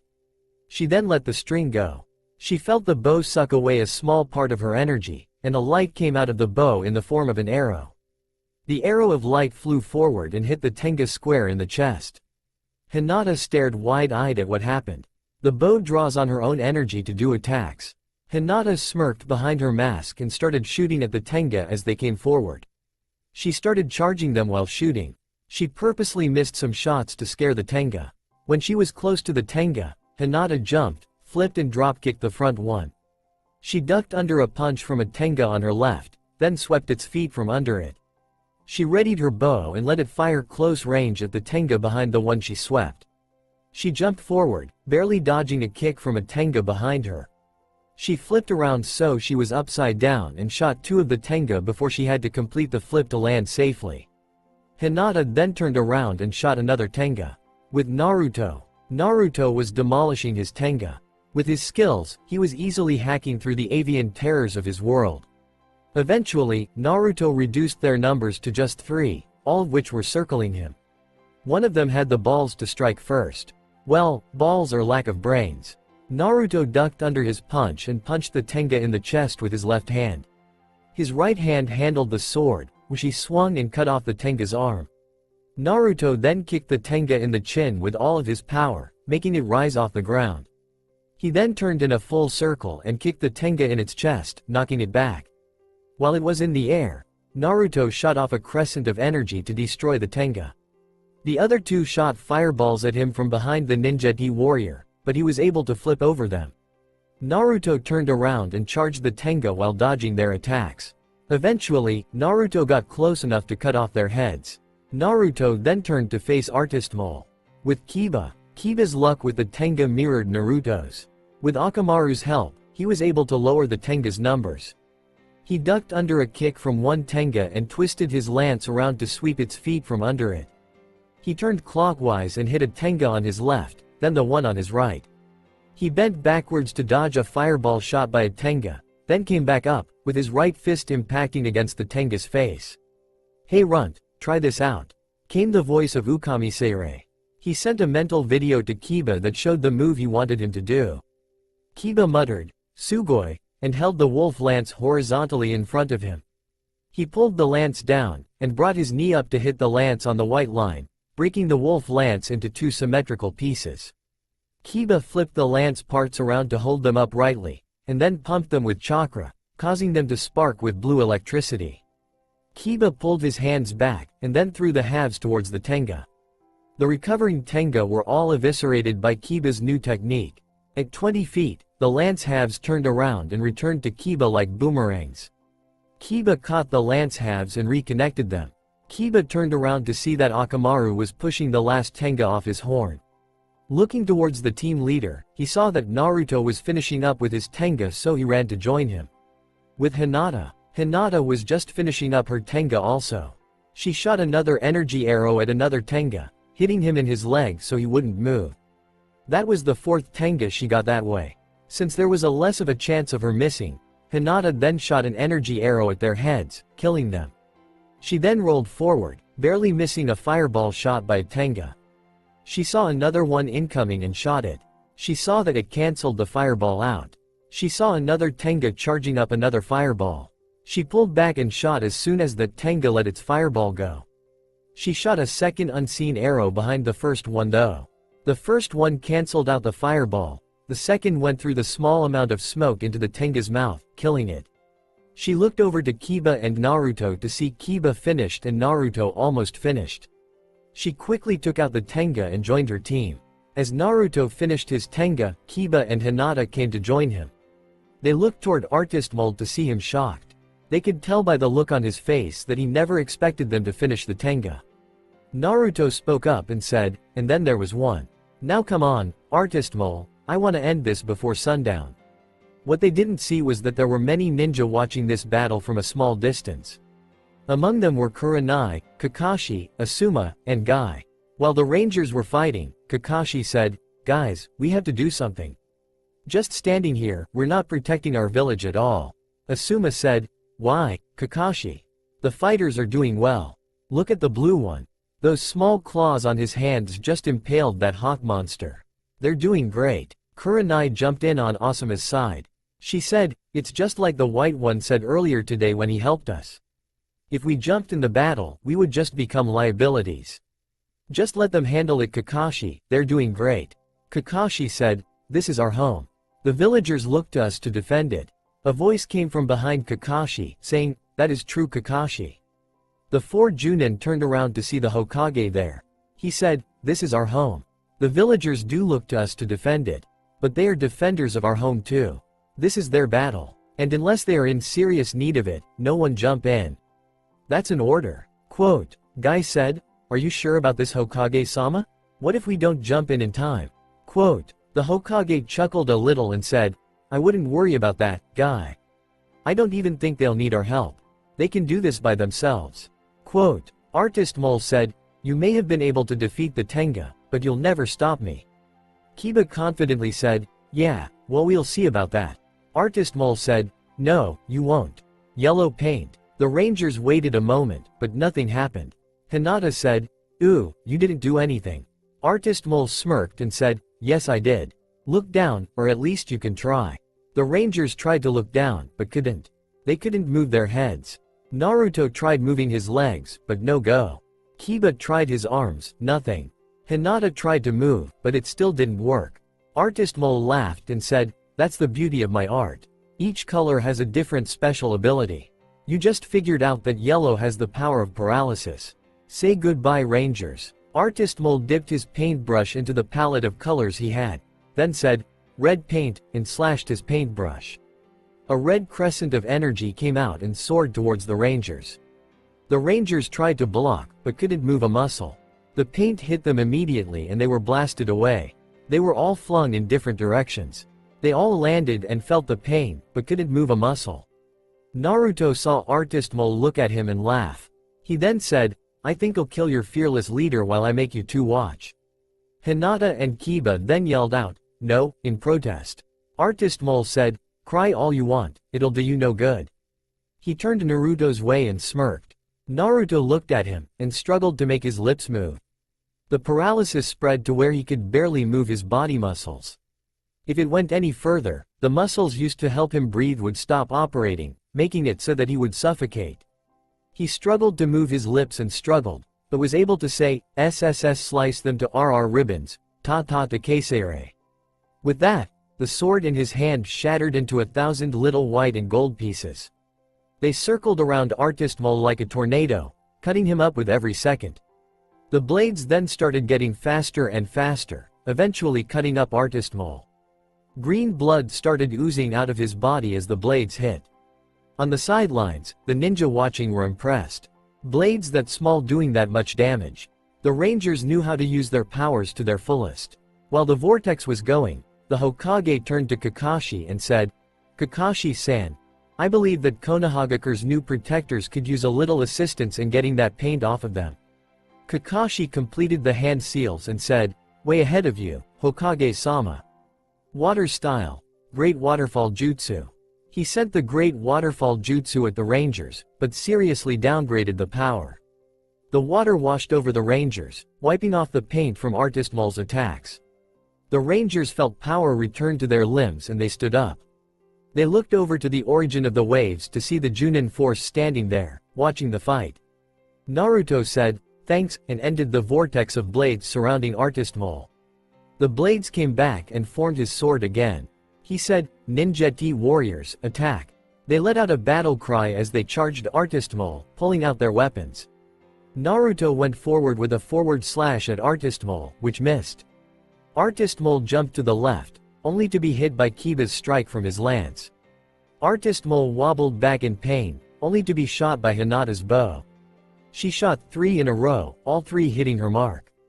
Naruto and Kiba charged forward, Naruto horizontally cutting Artist Mole and kneeling down a little. Artist Mole stumbled back in pain. Kiba ran up from behind Naruto and jumped off his back. He flipped in midair and brought his lance down like an axe.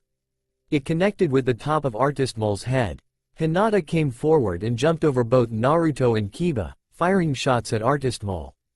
Artist Mole looked in anger at the pre-teens. He said, "Enough playing, let's get serious." Artist Mole charged forward, waving his paintbrush like a staff. Kiba said, "This one's mine," and ran up to meet Artist Mole. Kiba pulled his staff back and swung it forward at Artist Mole's head. Artist Mole brought the brush head up to block and swung the bottom part of the brush into Kiba's midsection. The hit hurt, but Kiba didn't react to the pain. He swung the other side of his staff at Artist Mole's arm. It connected and Kiba used the top part to send a hit to Artist Mole's midsection. But Artist Mole jumped back to dodge the hit, and then jumped forward, swinging the brush in a horizontal strike at Kiba's head. Kiba bent backwards to dodge the brush, then came back up and swung the left end of his staff at Artist Mole's head, knocking him on his ass. Artist Mole rolled around and got up. He pulled the brush over his head and jumped at Kiba, bringing it down.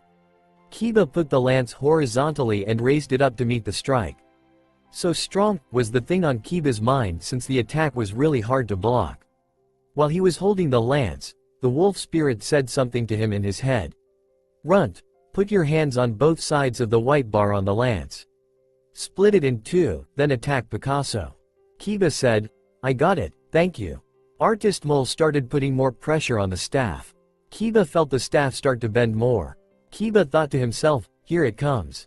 As the staff broke in 2, Kiba rolled away to his left and charged more chakra into his lance halves, coating them in electricity. He popped up and jumped toward Artist Mole, hitting him in his head with the right and the chest with the left. Kiba then jumped at him with the lance pieces held on the sides of his head in an X shape. He brought them down on Artist Mole, doing more damage. Unseen to Kiba, Artist Mole dipped the top part of the brush into the red paint. Kiba then ran forward and swung at Artist Mole with his right lance piece, but Artist Mole ducked under it. Artist Mole then sent the paintbrush head into Kiba's chest, while yelling, "Red paint." The power of the red paint just reinforced the power of the strike, sending Kiba flying back. Kiba landed some way away from the other rangers. Hinata ran over to see if he was alright, while Naruto just glared and ran at Artist Mole. He put his sword into a striking stance while running. When he was in front of Artist Mole, he suddenly stopped and jumped up. He pulled his sword above his head and brought it down with all of his force behind it. Artist Mole put his paintbrush into a horizontal defense stance and was able to successfully block the attack. When he landed, Naruto kicked Artist Mole in the chest, then jumped forward and sliced him through his midsection. He turned around, only to catch a splatter of blue paint in his mask. He knew what was coming next. He didn't know the effects of the blue paint, but knew that they weren't good. He focused chakra into his blade, and slashed the air as a white crescent of energy blasted Artist Mole. Naruto just kept blasting Artist Mole with them, but Artist Mole was able to dodge one and yelled out, "Blue paint." Naruto looked at himself to see that he had a blue aura around him. Naruto groaned and thought to himself, "This cannot be good." He looked at Artist Mole's smiling face and glared. He started charging at Artist Mole, but found himself moving really slowly. He said out loud, "What's happening to me?" Artist Mole chuckled evilly and said, "That, you little brat, is the power of my blue paint. It slows down your muscles so you can barely move. It's surprising that you can move that fast." Artist Mole chuckled again and dipped his paintbrush into the red paint again. He started firing off blasts at Naruto. While blasting Naruto, he was laughing hysterically, yelling, "Payback's a bitch, ain't she?" Hinata was on the sidelines watching the battle when she saw Naruto being blasted. She wanted to do something, but with that blue paint, Naruto was a goner. She looked at Artist Mole and sneered. She then looked at his paint wheel and saw that the red glowed every time he used the red paint's power. She also saw that the blue part was always glowing. She thought to herself, maybe that's the key. Hinata pulled her bow up and took aim.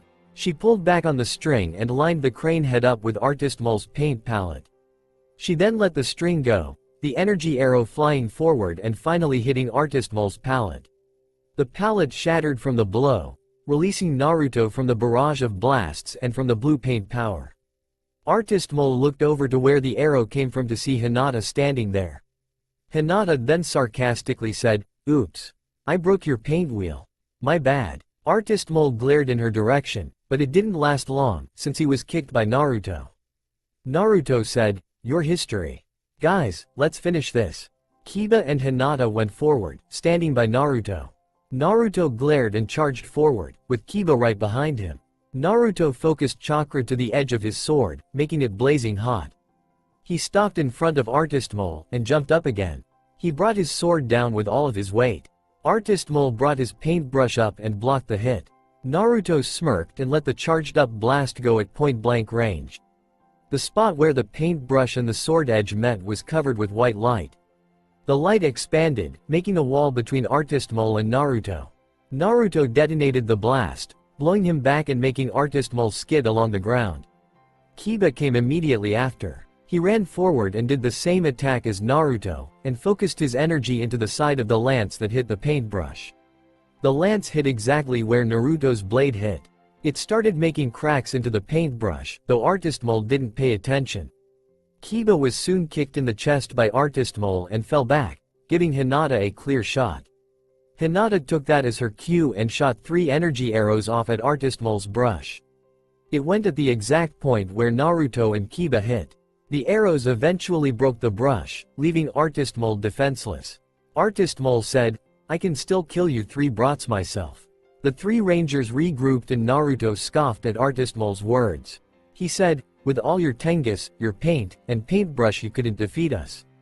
You think you can defeat us yourself?" Kiba joined in and said, "You must be smoking something."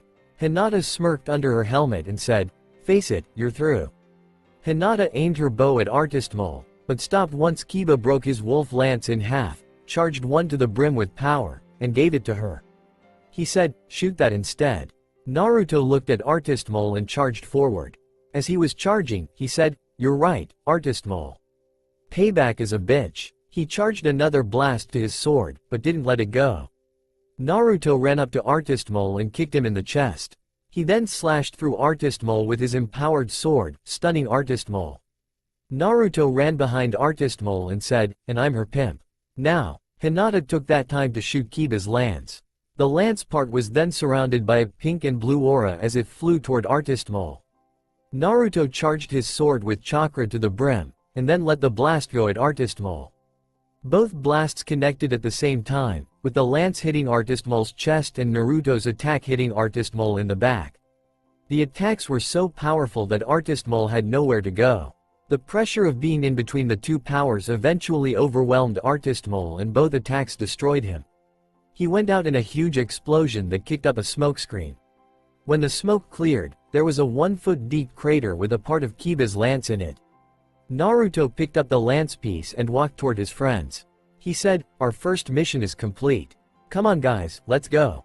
The animal spirits were about to transport the rangers home, but they were interrupted by the Hokage Sarutobi. He said, "Wait, I want to thank you 3. You have put your lives on the line to save our city. Not for money, or fame, or any other selfish reason. I thank you all from the bottom of my heart." Naruto said, "Thank you Hokage-sama. It's an honor. Now if you excuse us, we gotta go now. We got an entire world to protect." Sarutobi said, "Oh, then don't let me stop you." Naruto then muttered, "I'll talk to you later, old man." Naruto walked back toward his friends. He gave them the go-ahead and they all transported to Gamma 4. "Whatever. Just restart the program." That was the sound coming from one of the many training rooms in the command center of the Ninjeti Rangers. Rito wasn't attacking anywhere, so the animal spirits chose that time to train the rangers in their new powers a little. Naruto and Takesere were in one of the training rooms. Takesere was teaching Naruto better swordsmanship. When he got the power of the White Falcon, sword skills were downloaded into his brain cells. But those skills were only basics. Takesere was teaching him more. The first move Naruto learned was a move called Streak. Naruto would rest the sword on his shoulder, then focus chakra into his legs. He would then jump an amazing distance at a fast speed and bring the sword around, hitting the opponent. Naruto first used this move in the battle against Artist Mole. Now Naruto was learning to do it better. The training room they were in was also a virtual reality room. It created things like it was a program. Takesere wrote a program that imitated a Tenga attack on Konoha. The program was spot on. It really looked like Konoha. But the Tenga attacks hurt just as much as they did in real life too.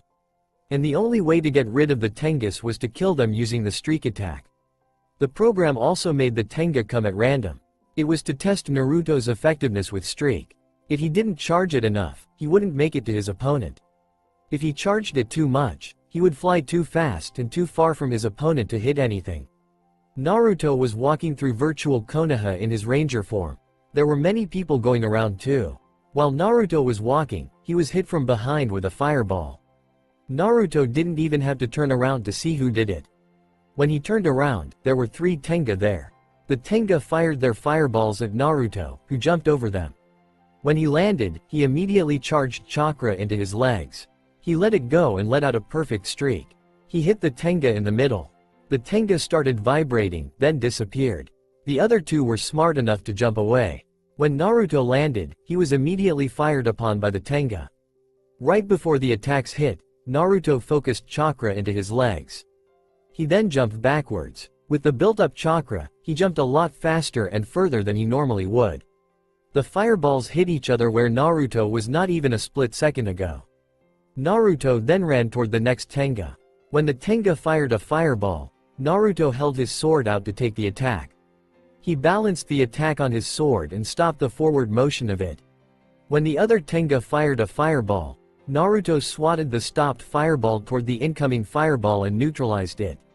Naruto then charged chakra in his legs for a streak. This time he put the right amount in it and killed the Tenga. The last one was easy pickings. He pulled off another streak and Takesere ended the program. The virtual city collapsed and turned into a white hemisphere-shaped room with a window close to the top. In the window appeared Takesere in his human form. Takesere said, "That was good, Naruto. You got streaked down easily. Now, we'll increase the number and strength of the Tenga." Naruto said, I know. In reality, Naruto didn't know. He just said he did so he can kill more Tenga. The window Takesere appeared and started fading away, as the virtual Konoha reset itself. When the virtual world reset itself, Naruto didn't hear anything. Or see anything. Naruto knew that was a sign of danger. He started walking forward cautiously. While he was walking forward, he heard faint footsteps. He knew they were by him somewhere. Now to figure out where. Naruto turned around and saw a Tenga on the rooftop to his left. That Tenga had a fully charged fireball in its mouth ready to fire. It did double the damage, but went at half the speed. Through experience, Naruto knew that he couldn't balance the attack on his sword, then deflect it, so he jumped backwards out of the way. While in the air, he saw 3 more Tenga appear as if out of nowhere. He then thought to himself, it's a trap. They got me in the air because they knew that I can't dodge up here. The Tenga took their chance and shot endless fireballs at Naruto. Naruto tried his best to counter the fireballs with the judgment cut, blasting ability of his sword, but he couldn't get them all and some hit him. Naruto landed off balance, but was able to stand upright after a few seconds. He looked around to see the Tenga coming in on him. There were 10 in total. They had him backed by an alley and Naruto knew that it was do or die. He looked at the one right in his face. He focused chakra into his legs and dashed toward the Tenga in the streak position. When he let the attack go, he was surprised to see that the attack didn't go through the Tenga's body armor. When Naruto landed, he looked back and realized that the Tenga was hurt, but not dead like he wanted it to be. Naruto saw one of the other Tenga shoot a fireball and he bent backwards, letting the sphere of fire go above him. He came back up, only to take a punch to the gut from another Tenga. Naruto looked around to see the other Tenga closing in on him. Naruto knew that if they closed in on him, he'd lose. Naruto focused chakra into his legs and executed another streak. He ended up hitting a lot of the Tenga, and was able to get out of the alley. He turned back to see the Tenga coming for him. He charged up energy in his sword and was about to execute the Judgment Cut attack, but then another thing came to mind. Naruto smirked behind his helmet and put his sword on his left shoulder, knees bent, ready to pull off a streak. When the Tenga charged forward, Naruto rocketed forward. While going forward, he swung the blade again. But this time, the sword was charged with extra energy that made the blade of the sword sharper and stronger. When he swung the blade, it gave off a white glow that severely damaged the enemy as he swung it. When it was finally over, Naruto saw the damage. 3 Tenga were completely destroyed, cut in half horizontally. Naruto's smirk grew wider and he looked at the other Tenga with an evil glint in his visor. 50 seconds later, the last Tenga's body was destroyed. Naruto stood there with the sword in his right hand, and the blood on his suit disappearing. As the Tenga's bodies were disappearing, Naruto fell over. He was leaning on his sword for balance. When the city disappeared, Takesere said, "That was good, Naruto. One mistake you made though. I was thinking you would fire a medium-powered Judgment Cut at their armor, weakening it for a regular streak to kill. What you did was smart, creative, improvisational, but also very energy-consuming. When you combine the Judgment Cut with the Falcon Sword Kenjutsu style, you unlocked the true power behind the Falcon Sword Kenjutsu style called Exceed. They do a lot more damage, but they also are very tiring. The Exceed attacks will most likely be your ace in the hole. But there will be some enemies that the power of the Falcon Sword won't be able to best alone. When you meet them, I hope that you're a lot stronger. In order for you to use the Exceed attacks on a regular basis in battle, you have to have at least 3 times your current chakra level." Naruto looked at Takesere and said, 3 times? That's crazy. Takesere said, "I know, but if you want to use the Exceed attacks like I know you'll use the regular attacks, you're gonna need a lot more energy. When you learn all the basic attacks, you'll understand what I mean. For now, let's move on. You seem to have streaked down perfectly. Now, I'll teach you another technique. It's called the high roller. Now, the high roller is different from the streak in that in order to do it, you have to hold your sword in an inverted grip. It's hard to switch from a regular grip to an inverted one so quickly in battle, so I advise you to use this move cautiously. If something goes wrong, it could mean not only your death, but the entire team's death." Naruto closed his eyes in agreement and said, "I know, sensei. Now let's try this move." Naruto tried and tried and tried, but he couldn't get the move down. In order to do it, you have to hold the blade in a weird way than you would usually hold it. Also, the power of it to knock your opponent in the air comes from you swinging it around the back, which is hard to do when you're being blasted at. That wasn't his ideal way of fighting, but he had to master that move. After a few hours of trying, Naruto was able to get the attack down. When he learned to do it, Takesere restarted the virtual Konoha program. As before, Naruto moved through the city, looking for the Tenga. This time, he got the drop on them. As the 5 Tenga moved forward to him, he waited until one got close. He switched the blade around and swung it up with all of his power. The Tenga went flying up in the air, Naruto jumping up with it. When he jumped up, he started slashing and stabbing the Tenga in a flurry of attacks. He then kicked the Tenga down to the ground, and charged up energy into his sword. He let the attack fly, yelling out, "Judgment Cut." The Judgment Cut went forward, hitting the Tenga right in the chest, making it break into 2 pieces and eventually disappear. The other Tenga also tried to attack them. Naruto waited until one came forward, then dodged the punch. He then cut the Tenga in the midsection, and hit them with a high roller. As he jumped up, the other Tenga were shooting at him. Naruto grabbed their friend and used him as a Tenga shield to take the attacks. When he landed, he smashed the Tenga's head on the ground. He faced the other 3 Tenga, slicing a fireball in 2 as it came for him. He batted another one away, then ran forward at the Tenga. He charged up a Judgment Cut, and as he was 2 feet from the Tenga, he let it loose. The blast damaged all 3 Tenga, allowing Naruto to hit one with a high roller. He blocked a fireball from another one, and hit it with a high roller, and then hit the last one, ending the program. Takesere said, good Naruto.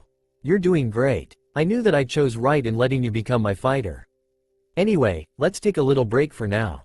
With Hinata. In another room in the command center, Hinata and Kijukasere, Crane Spirit, were in another room doing target practice. Hinata was morphed into her ranger form, with her crane bow out.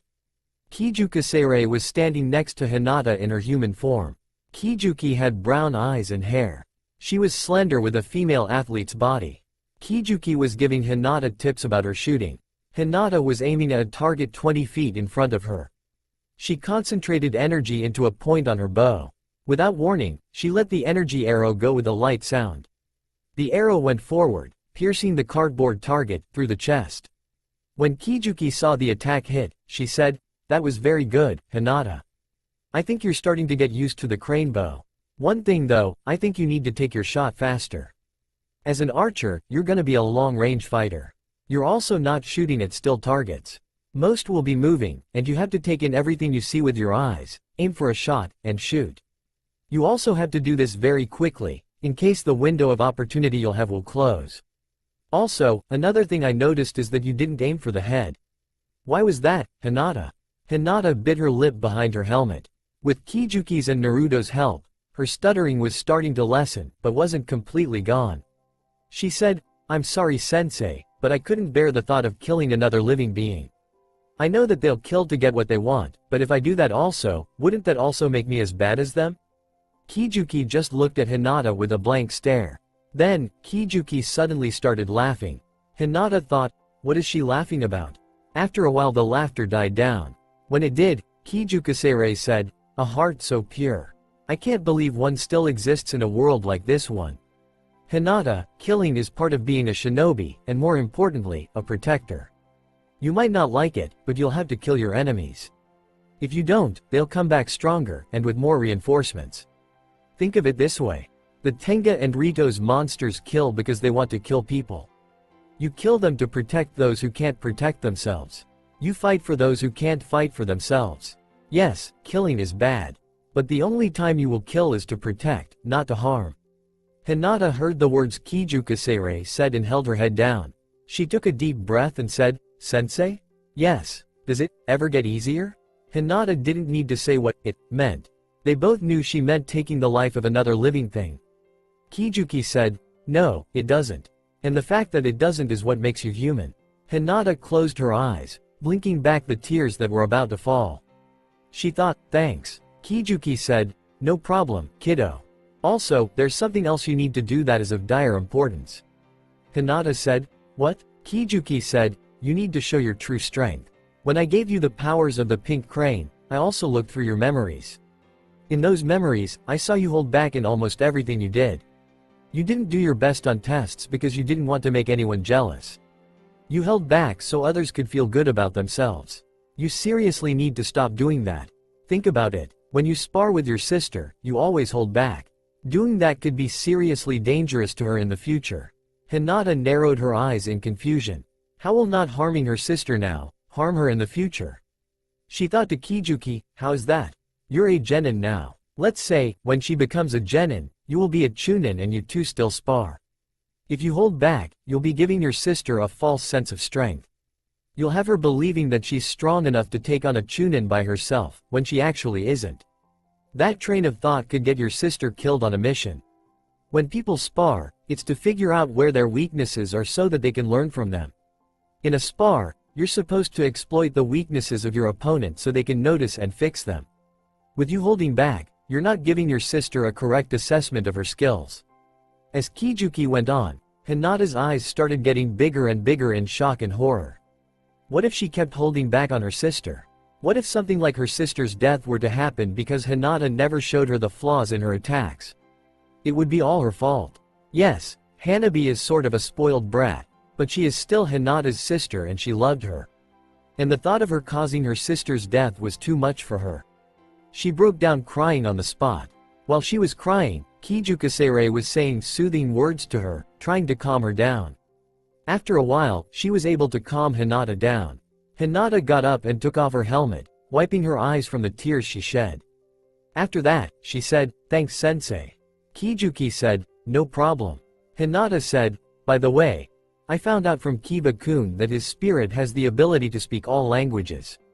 Do you have one?" Kijuki laughed a little and said, "I was wondering when you would ask that." My ability is use of all elements. I said use of all elements. Not mastery. Now, let's get back to the matter at hand. I want to teach you 3 special attacks.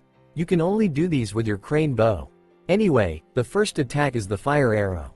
Before you shoot the arrow, think fire, and the arrow will be imbued with fire chakra. When the arrow hits something, it will explode, burning whatever it hits. You control how much chakra goes into the attack. The more fire chakra, the bigger the blast radius from the explosion and the more damage it does. Think you can handle that, kiddo? Hinata silently nodded. Kijuki said, great, now try it. Hinata pulled the crane bow up to position. She looked at the targets around her. She took aim, and just before firing, she thought, fire. She soon felt chakra leaving her and going into the crane bow. She saw the line she was holding take an orange glow. When she took the aim, she let the attack go. The energy arrow went forward, fast and swift. The arrow also had an orange glow. When it hit the target, the arrow exploded on impact. The radius covered the nearby dummies also, slowly burning them. Seeing that, Hinata got an idea of what to do with it. She did it again. This time, she charged up the energy a lot quicker and put a lot more in it. When she felt like she couldn't hold it anymore, she let the string go, releasing the attack. The attack went forward as fast as it usually did, but this time, when it exploded, the resulting explosion destroyed all of the dummies within 5 feet of the blast. Hinata smiled behind her helmet, but the smile instantly faded as she fell forward on all fours. She was breathing really heavily, as if she had just ran 100 miles. Kijukasere said, don't do that again. The more chakra you put in that blast, the less you have to defend yourself with. You probably put in all the chakra your body could handle into that blast. You're lucky you were in ranger form, where our energies are shared. These attacks are very risky, and you need to attack with better judgment. I do commend you for how much damage you did though. Hinata thought, thanks, now what's the next attack?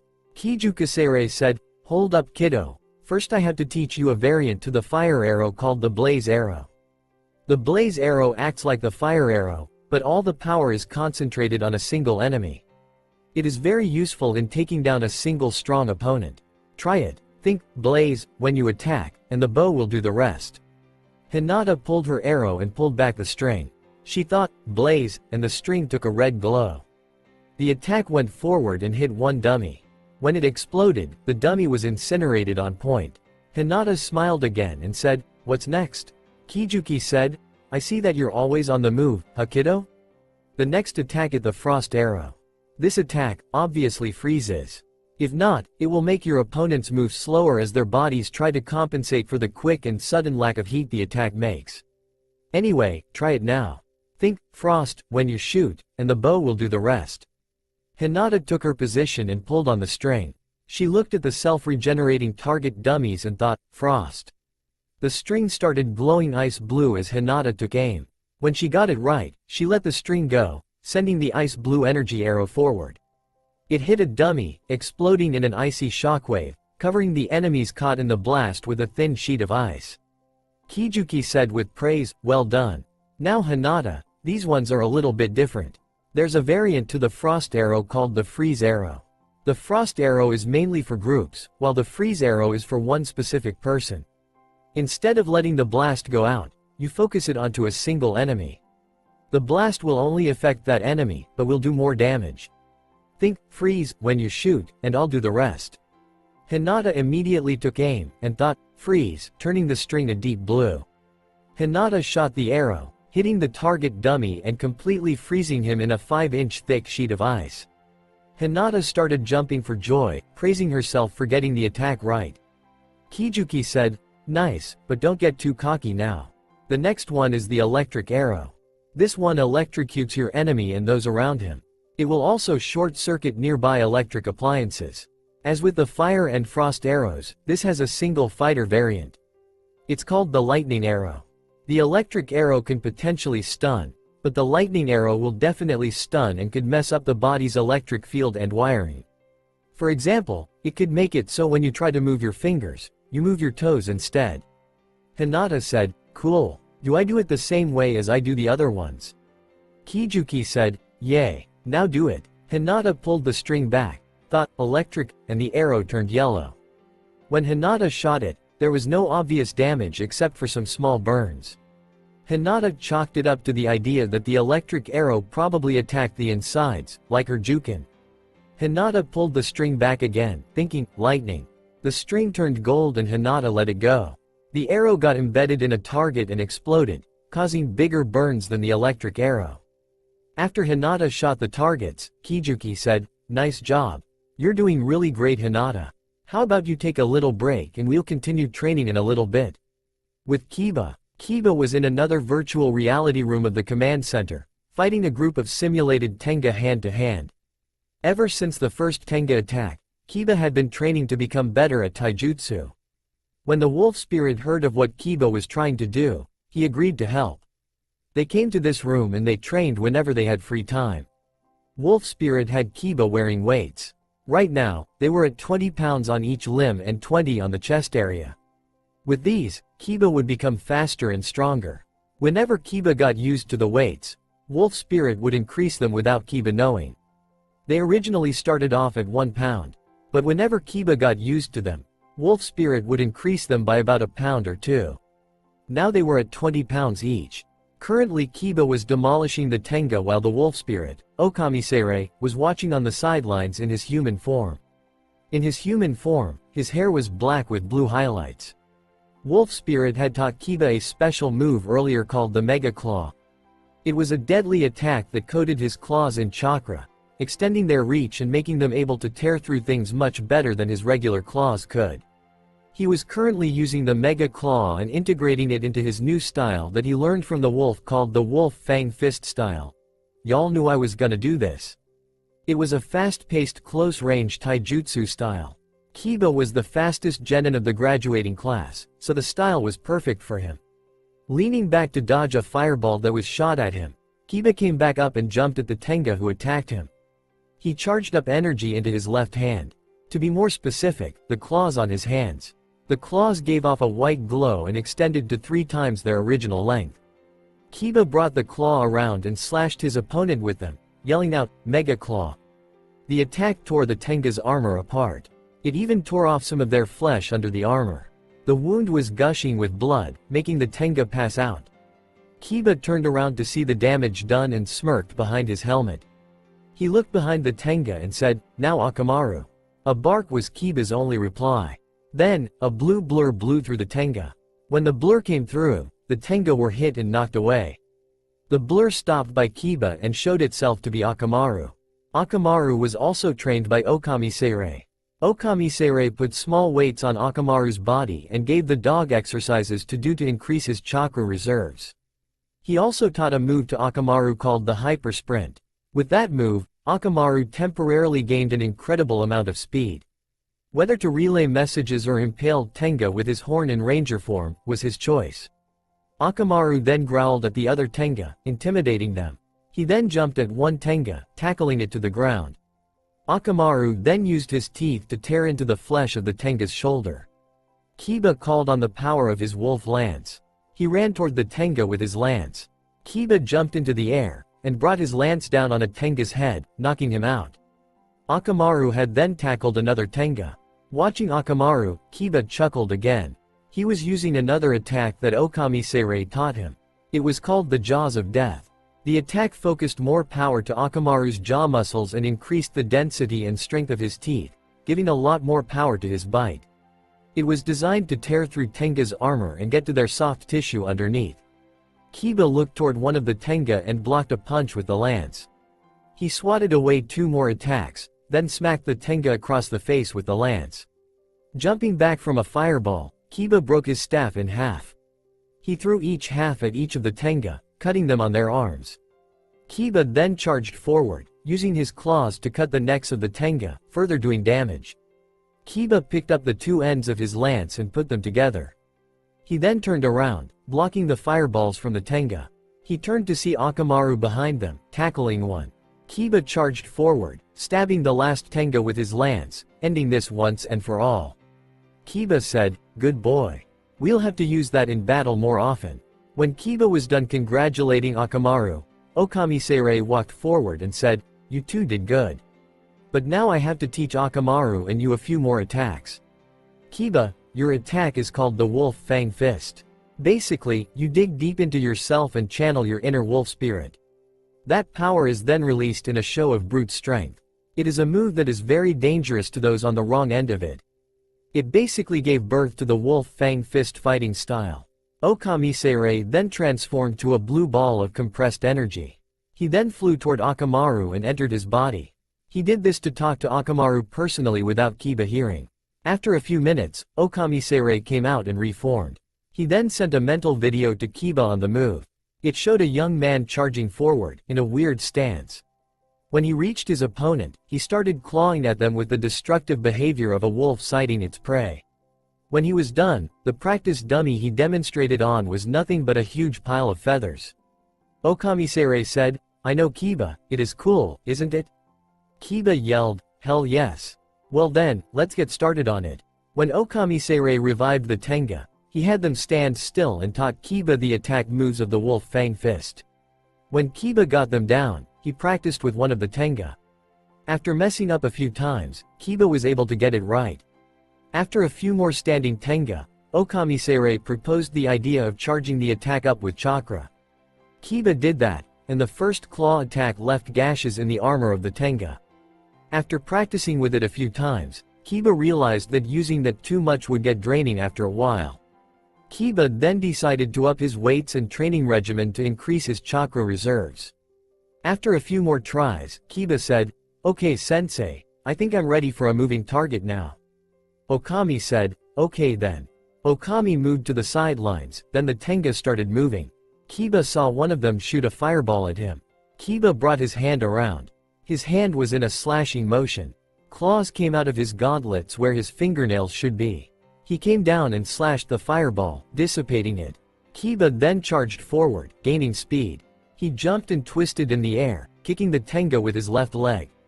When he landed, he immediately got into a stance. His left leg was stretched out in front of him. Kiba was leaning and putting all his weight on his right leg, which was bent behind him. His left hand was guarding his midsection, while his right hand was in front of his neck, ready to guard his face if need be. When the Tenga was about to get up, Kiba charged the bird-human hybrid. He started gaining speed, and yelled out, "Wolf Fang Fist." He brought his right hand around and slashed the Tenga across his face, then started attacking its midsection with slash after slash of razor-sharp claws. After numerous lightning-fast hits, he lifted his front leg up, balancing on his back leg with his hands in the air, then leaned forward, jutting his claws out in a stab to the sternum. The Tenga didn't stand a chance. Kiba's Wolf Fang Fist completely annihilated it. Okamisere said, "Good Kiba. That was the last thing I'll teach you for now. I suggest you rest for a while. Maybe go grab some lunch with your friends. Taka and Kijuki tell me that they're finished with their training for today." Kiba smiled a little and said, "I just may do that," and walked out of the virtual room.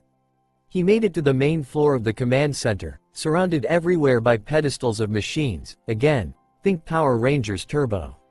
When he got there, he saw Naruto sitting in a chair with Hinata beside him watching something on the monitor. Kiba saw that Hinata was sitting close to Naruto and sighed tiredly. Even though she was sitting so close, she looked like she would faint in a few seconds. He had known Hinata since they were 6. She was like a little sister to him, and he hated to see her so shy. She had missed out on a lot of things when she was a kid because she was shy. Kiba didn't want to see her miss out on her first love. That's when an idea brewed in his mind.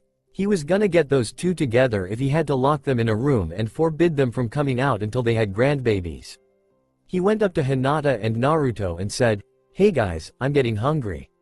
You wanna get some food back in the village?" At their replies of approval, they all stood up. Naruto said, "When we teleport, follow me. There's nobody at my apartment except me, so it's a safe spot to teleport to." After determining where to teleport, they concentrated on their power of teleportation and transported themselves to Naruto's apartment. When they landed, they left out the door and went to the Ichiraku ramen shop down the road. They walked in and ordered ramen and ate. Halfway through the meal, Kiba said, "Hey guys, I gotta go urinate. I'll be back in a minute." Kiba then left the restaurant, leaving the two. As he was about to teleport back to Gamma 4, Okami told him to wait. Kiba closed his eyes and said to Okami, "What's happening?" Ukami's deep voice echoed in Kiba's head. On the northern border of town is a Tenga attack. They have a monster with them. I don't know his name, but he doesn't seem that strong. It's nothing you guys can't handle. Kiba opened up his mind and used a new power that he and the other rangers got. It was the power to talk to each other telepathically. He opened up the link and said, "You guys heard that right." Hinata's voice came up, saying, "Yeah, we'd better get over there and help." Naruto then said, "My thoughts exactly. Let's go." He took for the roofs toward the attack, with the others following him. While running, the three preteens crossed their arms across their torsos and yelled, "Ninjeti." Naruto uncrossed his arms and moved them to his side, saying, "Falcon Spirit, Ninja Form." Hinata and Kiba repeated the process. Crane, Wolf Spirit, Ninja Form. After separate white, pink, and blue flashes of light, the three ninja-to-be were morphed. In the distance, they could see a plume of smoke rise toward the sky. The three ninja then teleported themselves to a rooftop near the plume of smoke. When they reached the fight, they landed on a rooftop to see how it was going. The ninja were doing better than before, but not much better. They were still getting their asses kicked. Also, the genin were there fighting too. Since the first attack, those genin who stayed and fought were awarded for their efforts. They all made genin, without having to pass the second test. They were dubbed the Rookie 8 Inches by the civilians and were the new batch of genin. The others were reprimanded by the Hokage and were barred from ever becoming ninja or joining the academy. Naruto thought that was an appropriate punishment. If they couldn't stand up for the village, they shouldn't be in the village's army. He focused on the attack and saw that Choji had put on a vest taped all around with kunai pointing outward, and he did his human expansion jutsu. He then tucked into a ball and rolled over the Tenga. This did a lot more damage than it did before.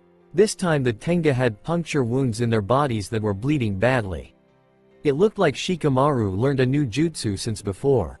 He caught the monsters in a shadow possession jutsu like before, but this was different. Black hands rose out of their shadows and strangled them. It must have had a pretty strong grip because after 10 seconds, the Tenga blacked out and the hands receded into the shadow. Sasuke was also kicking ass. He was wreaking havoc on the Tenga with his new jutsu. It was called the Phoenix Flower Jutsu. It shot multiple fireballs, which hit multiple Tenga at once, and a lot weren't expecting the attack. Of the genin fighting, Shino was doing the worst. He relied on his bugs to tire his enemy out, but his bugs didn't like the energy of the Tenga. Shino's taijutsu style was just for defending, so that's all he could do. When Shino was about to be cornered by 10 Tenga, Rock Lee jumped in to help him. Lee came in with a leaf whirlwind and knocked the Tenga backwards.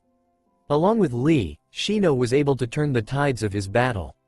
But there were still a lot of Tenga that were coming and eventually they would take the ninja. Naruto opened the link with the group and said, "Alright now, let's go." Naruto and the others jumped off the building and landed in the middle of the fight. Naruto started sending orders telepathically. He said, "Kiba, help Shino and Lee.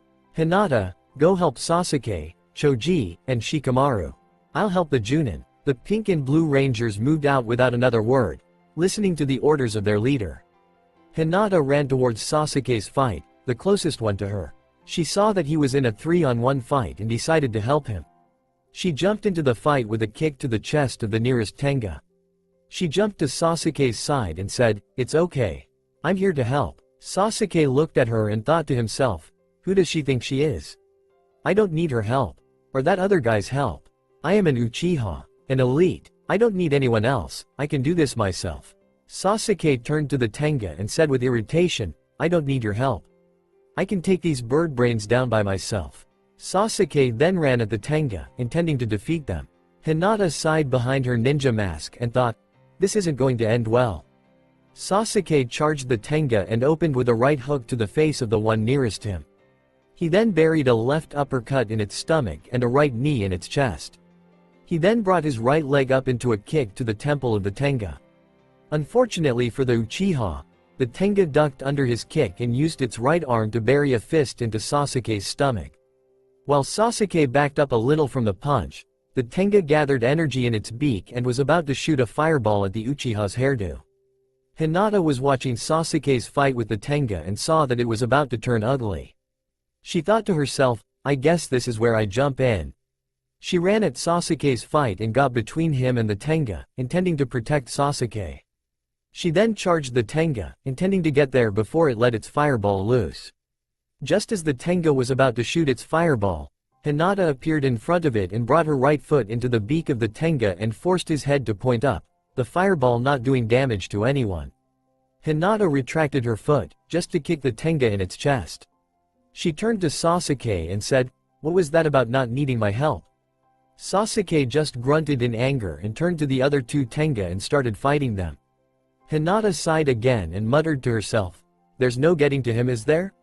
She followed him to his battle to help. As she was about to fight one, Sasuke shoved her out of the way and said, "I said don't get in my way."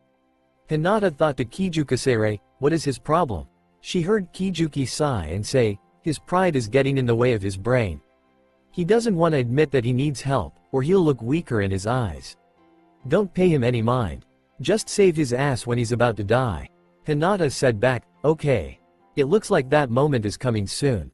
Just as Hinata said, after a few minutes of battling, Sasuke made a mistake in taking his attention off one Tenga and concentrating fully on another. He tried to punch one Tenga in his jaw, only for the other Tenga to knock his feet out from under him, causing him to fall backwards. The Tengas then started attacking him violently. They ganged up on him and started raining down blows on him. Hinata took that as the time to jump in.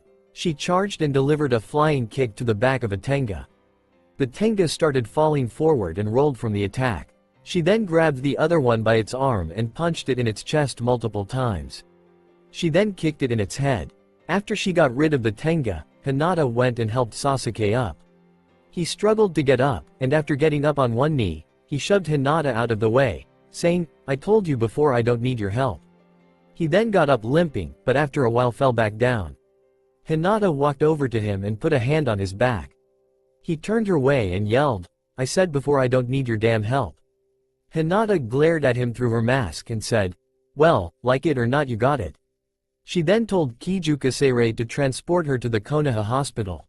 When she got there, she laid Sasuke on the ground and told Kijuki to take her back to the fighting.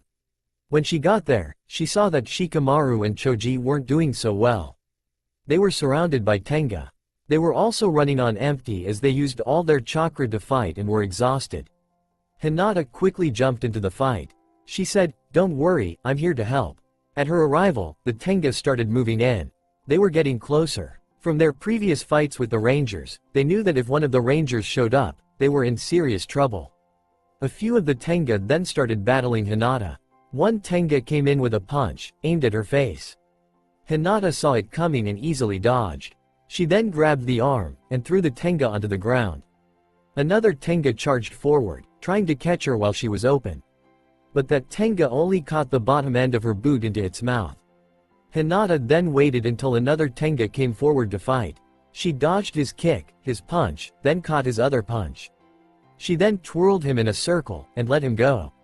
The Tenga sailed through the air and hit 3 other Tenga.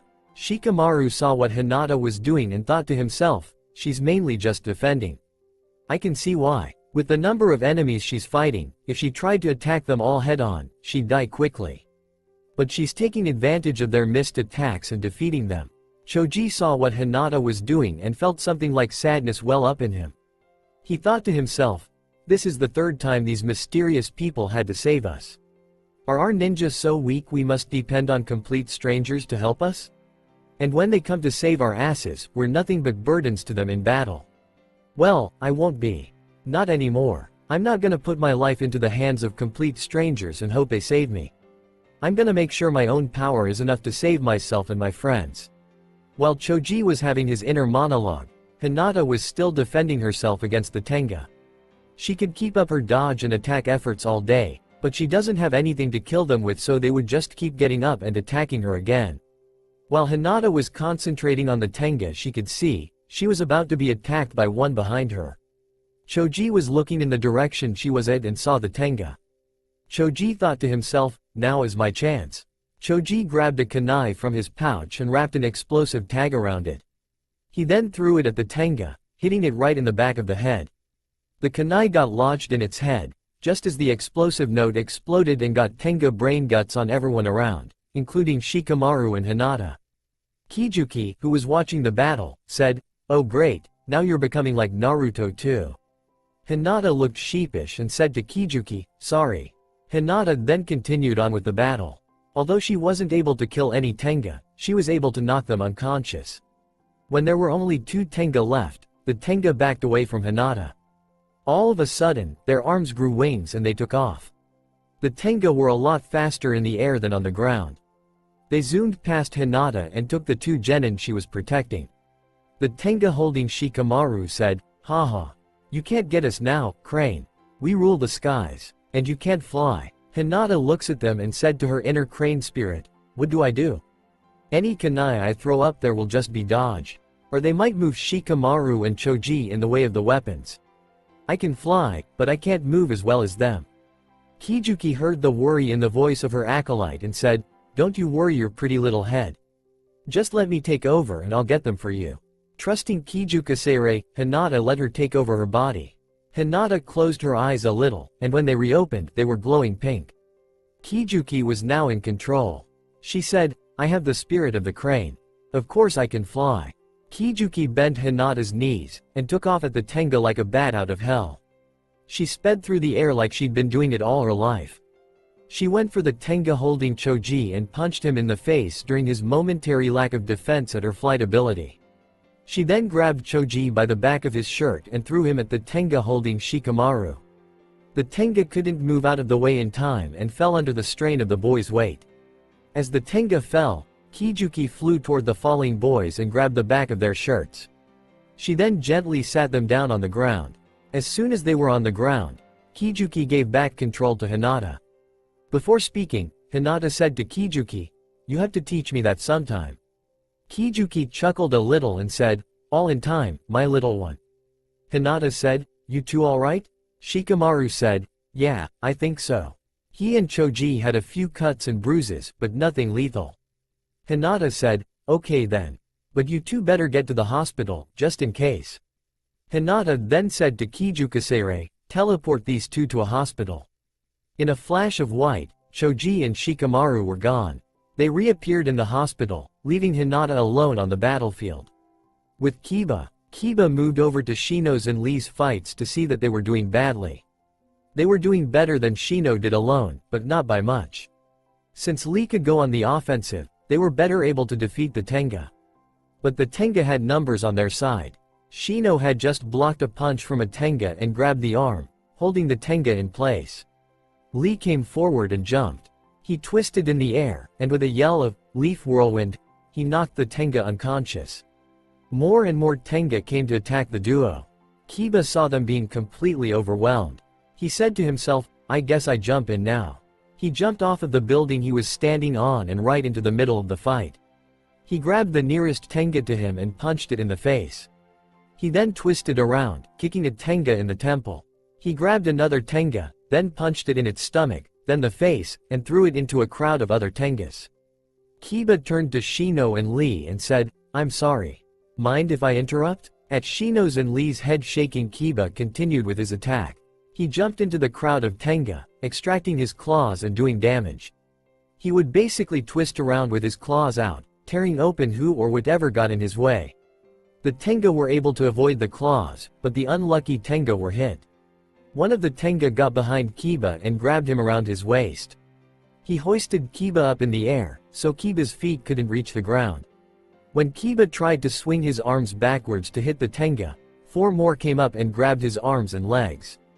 Kiba was completely held down and there was nothing he could do about it. Other Tenga then took turns coming up and punching Kiba. The one holding Kiba from behind let go and started punching Kiba also. Lee and Shino were each fighting 2 Tenga at a time. Since Kiba came in and helped, they were doing better than ever. And since the Tenga didn't have numbers on their side, Lee and Shino made quick work of them.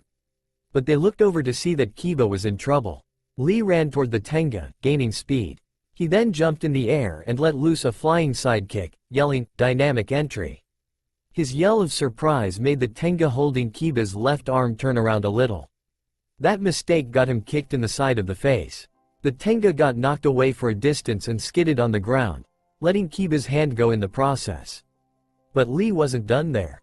He bent down low, rotating as he went. He yelled out, "Leaf violent wind," and knocked out the feet from the Tenga that had Kiba's left leg. He then kicked it in its face while it was down. Kiba immediately extended the claws on his left hand and stabbed them into the neck of the Tenga holding his right arm. He then used the claws on both hands and shoved them into the neck of the Tenga holding his right leg. He then picked it up by its leg and threw it into the crowd of Tenga trying to attack him. After saying a quick thanks to Lee, Kiba charged the remaining Tenga, with Lee and Shino close behind him. Kiba came forward with a downward slash, which hit a Tenga in the chest, tearing some of the armor off.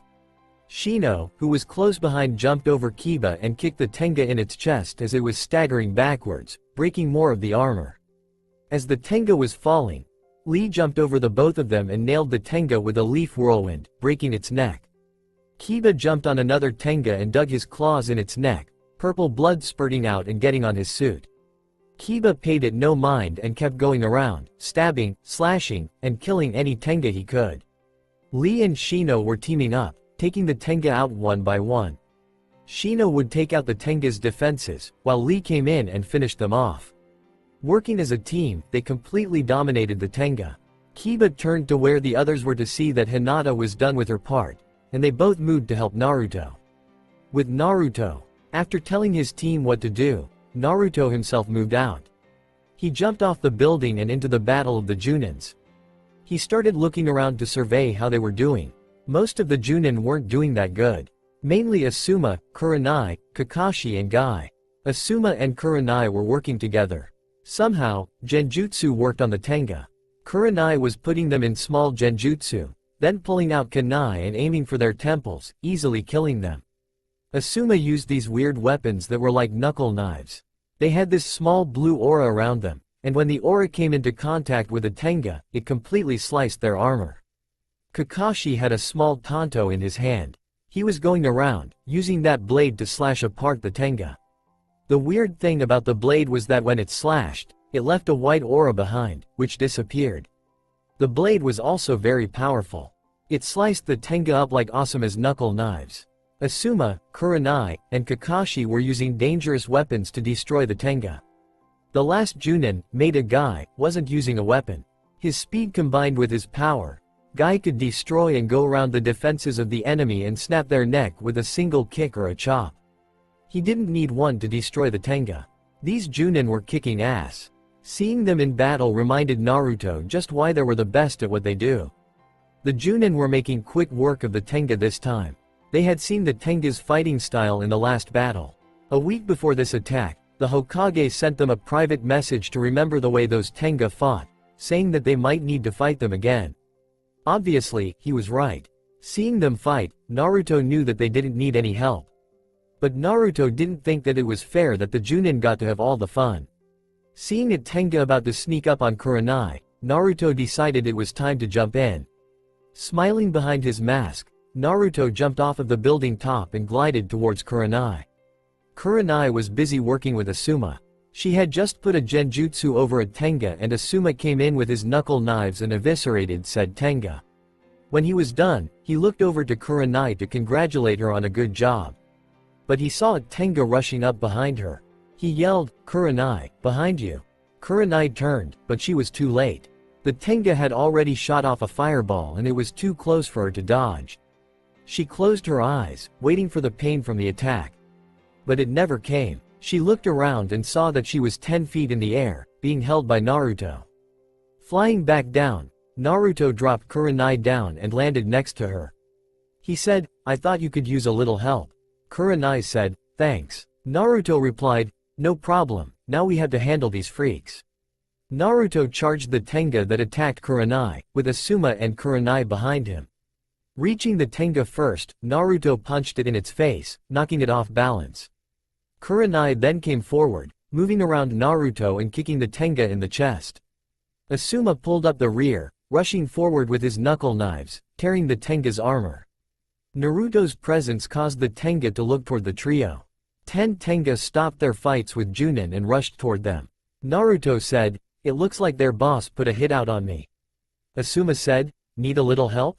Naruto said, "No, but you're willing to join in the fun whenever you want." The 2 Junin and 1 Genin met the Tenga.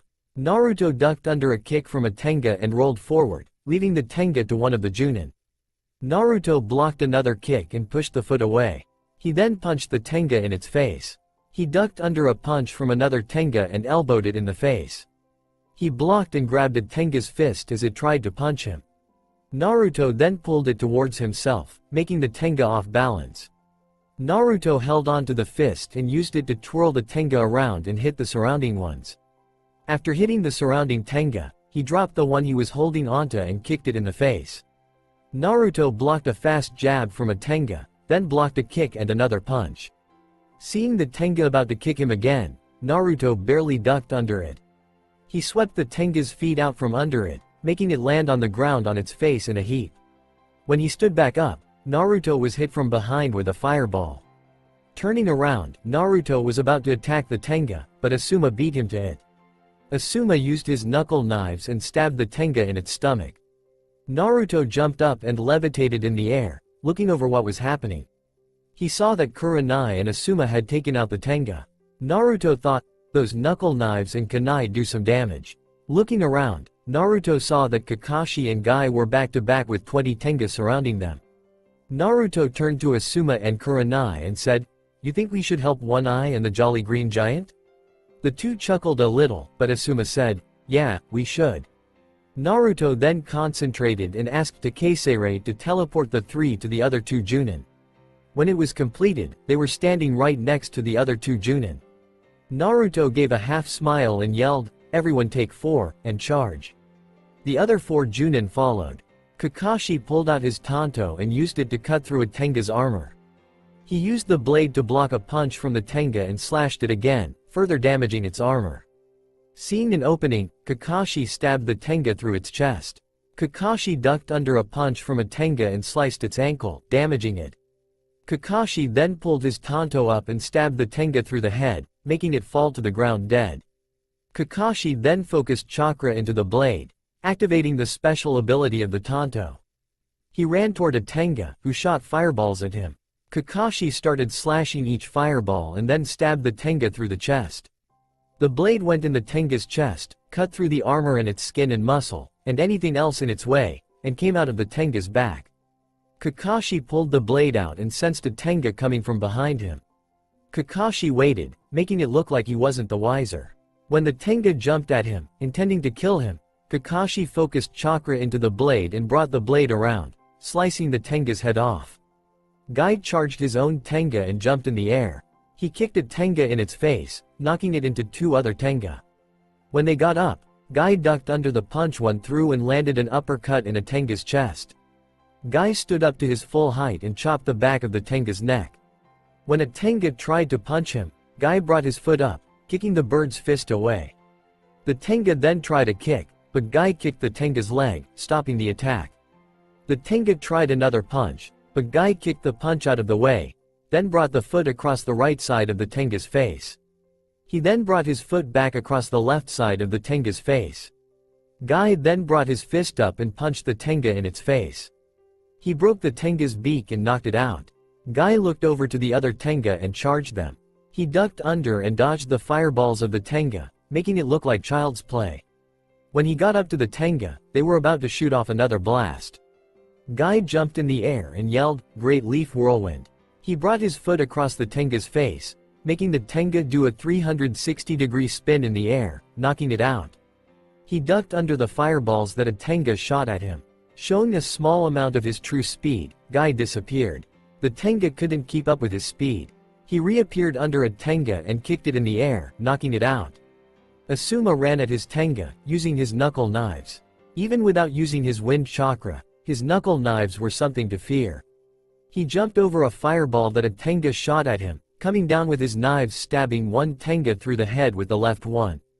As Asuma landed, he stabbed the Tenga in the temple with the right knife, taking it down for good. He ducked under a fireball that a Tenga shot at him, then jumped in the air. Kurenai snuck up behind the Tenga and used a genjutsu to change the Tenga's vision to seem like they were dizzy. The Tenga shot the fireball off, but it passed completely under Asuma.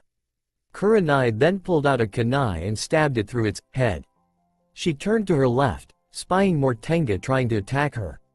She put the same illusion over them, making them shoot to her left and right, allowing herself to pull out a kunai and throw it at the Tenga on the left. The kunai buried itself in the Tenga's temple, killing it instantly. She didn't have to worry about the other Tenga as Asuma dashed at it from the side and sliced the Tenga's neck open. Asuma and Kurenai found the last 4 Tenga shooting at them. Asuma ran for the Tenga, distracting them, while Kurenai put them under an illusion. To them, Asuma was there. Then the Tenga were suddenly in a field of cherry trees. Looking around, they didn't see the smoking Junin anywhere. Suddenly, one of them dropped to the ground with a kunai in their head. Another 2 joined him when they felt their throats slit. The last one was given a painless death due to a kunai entering his head, killing him instantly. The preteen ranger charged the last 4 Tenga not taken by the Junin. Although he didn't have any fancy weapons, his fists worked just as good. He charged the Tenga and punched one in its beak. He blocked the punch that Tenga tried to hit him with, and then ducked under the kick. He punched the Tenga in the beak again, causing the Tenga to hold its beak in pain. Naruto pulled his foot back, and sent a bone-shattering kick to the Tenga's stomach. The Tenga's eyes shot out from its head and it dropped to its knees in pain. Naruto grabbed the Tenga by the head, and smashed its face into his knee. He then picked it up and threw it towards the other Tenga. Following the thrown Tenga, Naruto tackled another Tenga to the ground. He pulled his right fist back and punched the Tenga in its head. He pulled his left back and did the same thing. He then repeated the process, driving his fists into the bird's skull. Before he could finish the job, he was lifted from behind by a Tenga and held down. Before Naruto could do anything, he felt his feet leave the ground. He looked down to see he was 20 feet in the air. The Tenga then let him drop, forgetting the fact that Naruto could fly. When he was let go, Naruto just levitated in the air, surprising the Tenga. Naruto rose up to the Tenga's level, grabbing its head and punching it. The Tenga flew back farther, but it was able to stop itself easier. The Tenga charged up energy in its mouth and shot a fireball at him. Naruto stopped levitating, letting gravity claim him and drop under the fireball. He flew towards the Tenga with the intention of tackling it, but the Tenga dodged. Seeing an opening, the Tenga shot Naruto in his back with a fireball, the attack connecting. Turning around, Naruto charged the Tenga again and kicked it in its chest. The Tenga was knocked backwards, but was able to recover quickly. Naruto flew towards the Tenga, but was blindsided by a fireball shot by a Tenga. When he recovered, he realized that the last 3 Tenga had risen up to his level and were all getting ready to shoot him. Seeing this, Naruto dropped to the ground. The fireballs hit each other at the middle. Activating his levitation ability to land safely to the ground, Naruto looked to the ground and saw kunai littering it. He moved to the kunai and picked them up. He then turned to see all the Junin done with their Tenga. Naruto called out to Kurenai. "Kurenai-san, I need your help." Turning to Naruto, Kurenai said, "What do you need my help with?" Naruto pointed to the skies and saw the 3 Tengas circling them, taunting Naruto to return to the skies. "I need you to put them into a genjutsu so I can kill them without them hurting anyone." Kurenai closed her eyes, concentrating, trying to put the Tenga in a genjutsu from this distance. It was hard, but she was eventually able to. She forced the Tenga to land on the ground, giving Naruto enough time to run to them and lodge 3 kunai into the back of their heads. Seeing that all of their enemies were defeated, the Junin all gave a sigh of relief, thinking that the battle was over. Naruto, though, had been watching the battles of the original Power Rangers. He knew that when the grunts were defeated, Rita and her husband Zed would usually send out a monster. Seeing as Rito hadn't had much experience being a monster general, he didn't have much to go on except what he saw his sister and his brother-in-law do. Looking at the resting Junin, Naruto said, "I wouldn't rest if I were you. The worst is about to come." Kakashi looked at Naruto and said, "How do you know?" Naruto said, "I know because I know their boss. Their boss is gonna send in the grunts to weaken us, then take us out with the big monster." And sure enough, a purple beam came from somewhere, depositing a monster on the outside of Konoha's walls. With a roar, the monster walked through the gates of Konoha. The monster was a sickly green. Its eye was in the middle of its chest. At the bottom of his chest was an opening where a purple tongue hung out, dripping saliva. Its shoulders were huge for its body size, as were the monster's thighs. The monster had silver blades coming out of its shoulders and head. On its hands were 3 massive claws each and 3 smaller ones in between. When the monster came, Naruto turned to the Junin and said, "Told ya so." When the 4 Junin got up, they all turned to the monster. Naruto said, "Let's attack it at once." The 5 fighters rushed the monster, with Kakashi first, Asuma next, Guy after Asuma, and Kurenai and Naruto bringing up the rear. Kakashi came up first with his tanto. He sliced the monster through the midsection, the monster holding his chest in pain. Asuma then came with his knuckle knives and cut where Kakashi's tanto had. Guy then came up with a great leaf whirlwind attack aimed right at the monster's head. Kurenai followed with 2 kunai in her hands and she stabbed the monster twice in the midsection. Naruto brought up the rear with a flying side kick to the head, knocking the monster over. Kakashi said, "Is that it?" Naruto narrowed his eyes under his mask and said, "We didn't leave any significant damage to the monster. It'll get back up." Kakashi said, "I know that you know more about this than me, but what makes you think it'll get up from that?" Naruto said, "Because of the simple fact that it's getting back up right now." Kakashi looked and, sure enough, the monster was getting back up. The monster chuckled and said, "Please don't tell me that's all you have." That tickled. Naruto was about to say something, but then he heard Takesere trying to talk to him. Takesere said, "Naruto, go into your ranger form. This is Repellator. He's not someone to take easily. Don't hold back." Naruto said, "Hold up a second. Ninja-T." Naruto crossed his arms in front of him, white lighting surrounding them. He yelled, "Falcon Spirit, Ranger form." The lightning emerged out of his wrist guards. The lighting charges connected, forming a ring around him. He put his arms to his sides, forming a lightning ring around himself. The lightning formed into a solid ring. The ring then split into 2 identical circles, both around his midsection, one on top of the other. The rings then moved outward. The lower one moved toward his feet and the upper one moved toward his head. As it was moving, his ranger form started replacing his ninja form.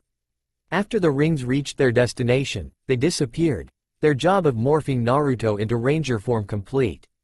Finishing his transformation, Naruto said, "Let's just kick his ass." Repellator saw Naruto morph and started laughing.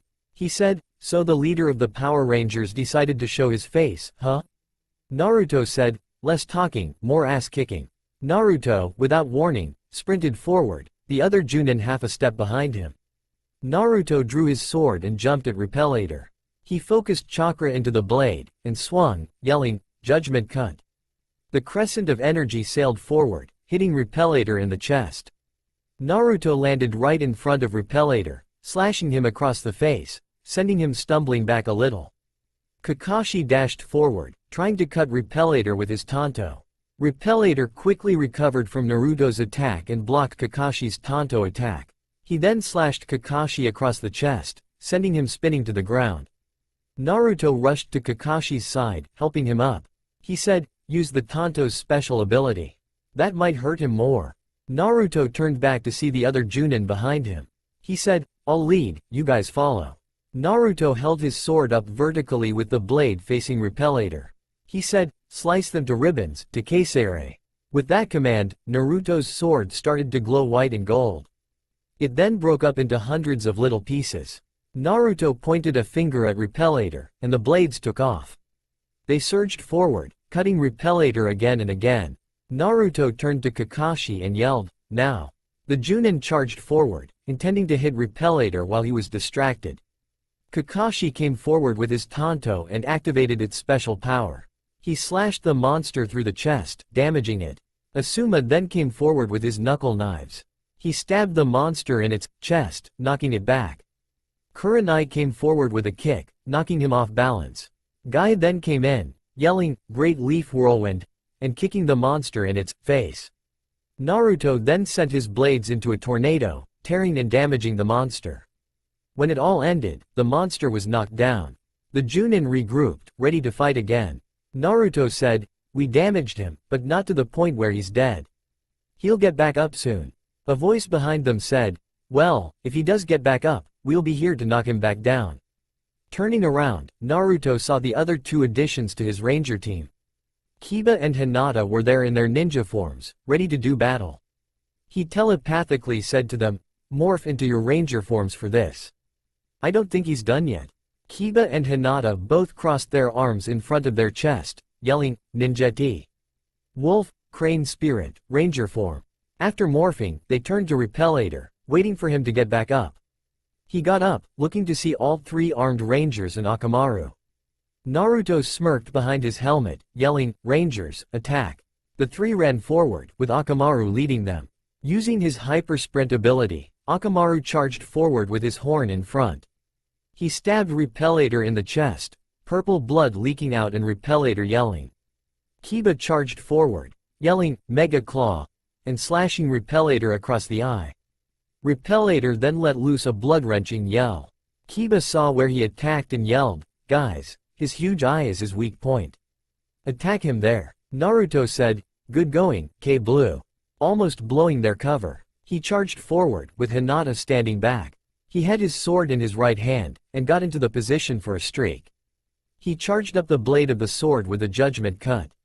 He then charged forward, yelling, "X-Streak," and cut the monster across the eye. The attack gave off a blue light, burning his eye. Naruto turned back and telepathically said, "Hinata, your turn."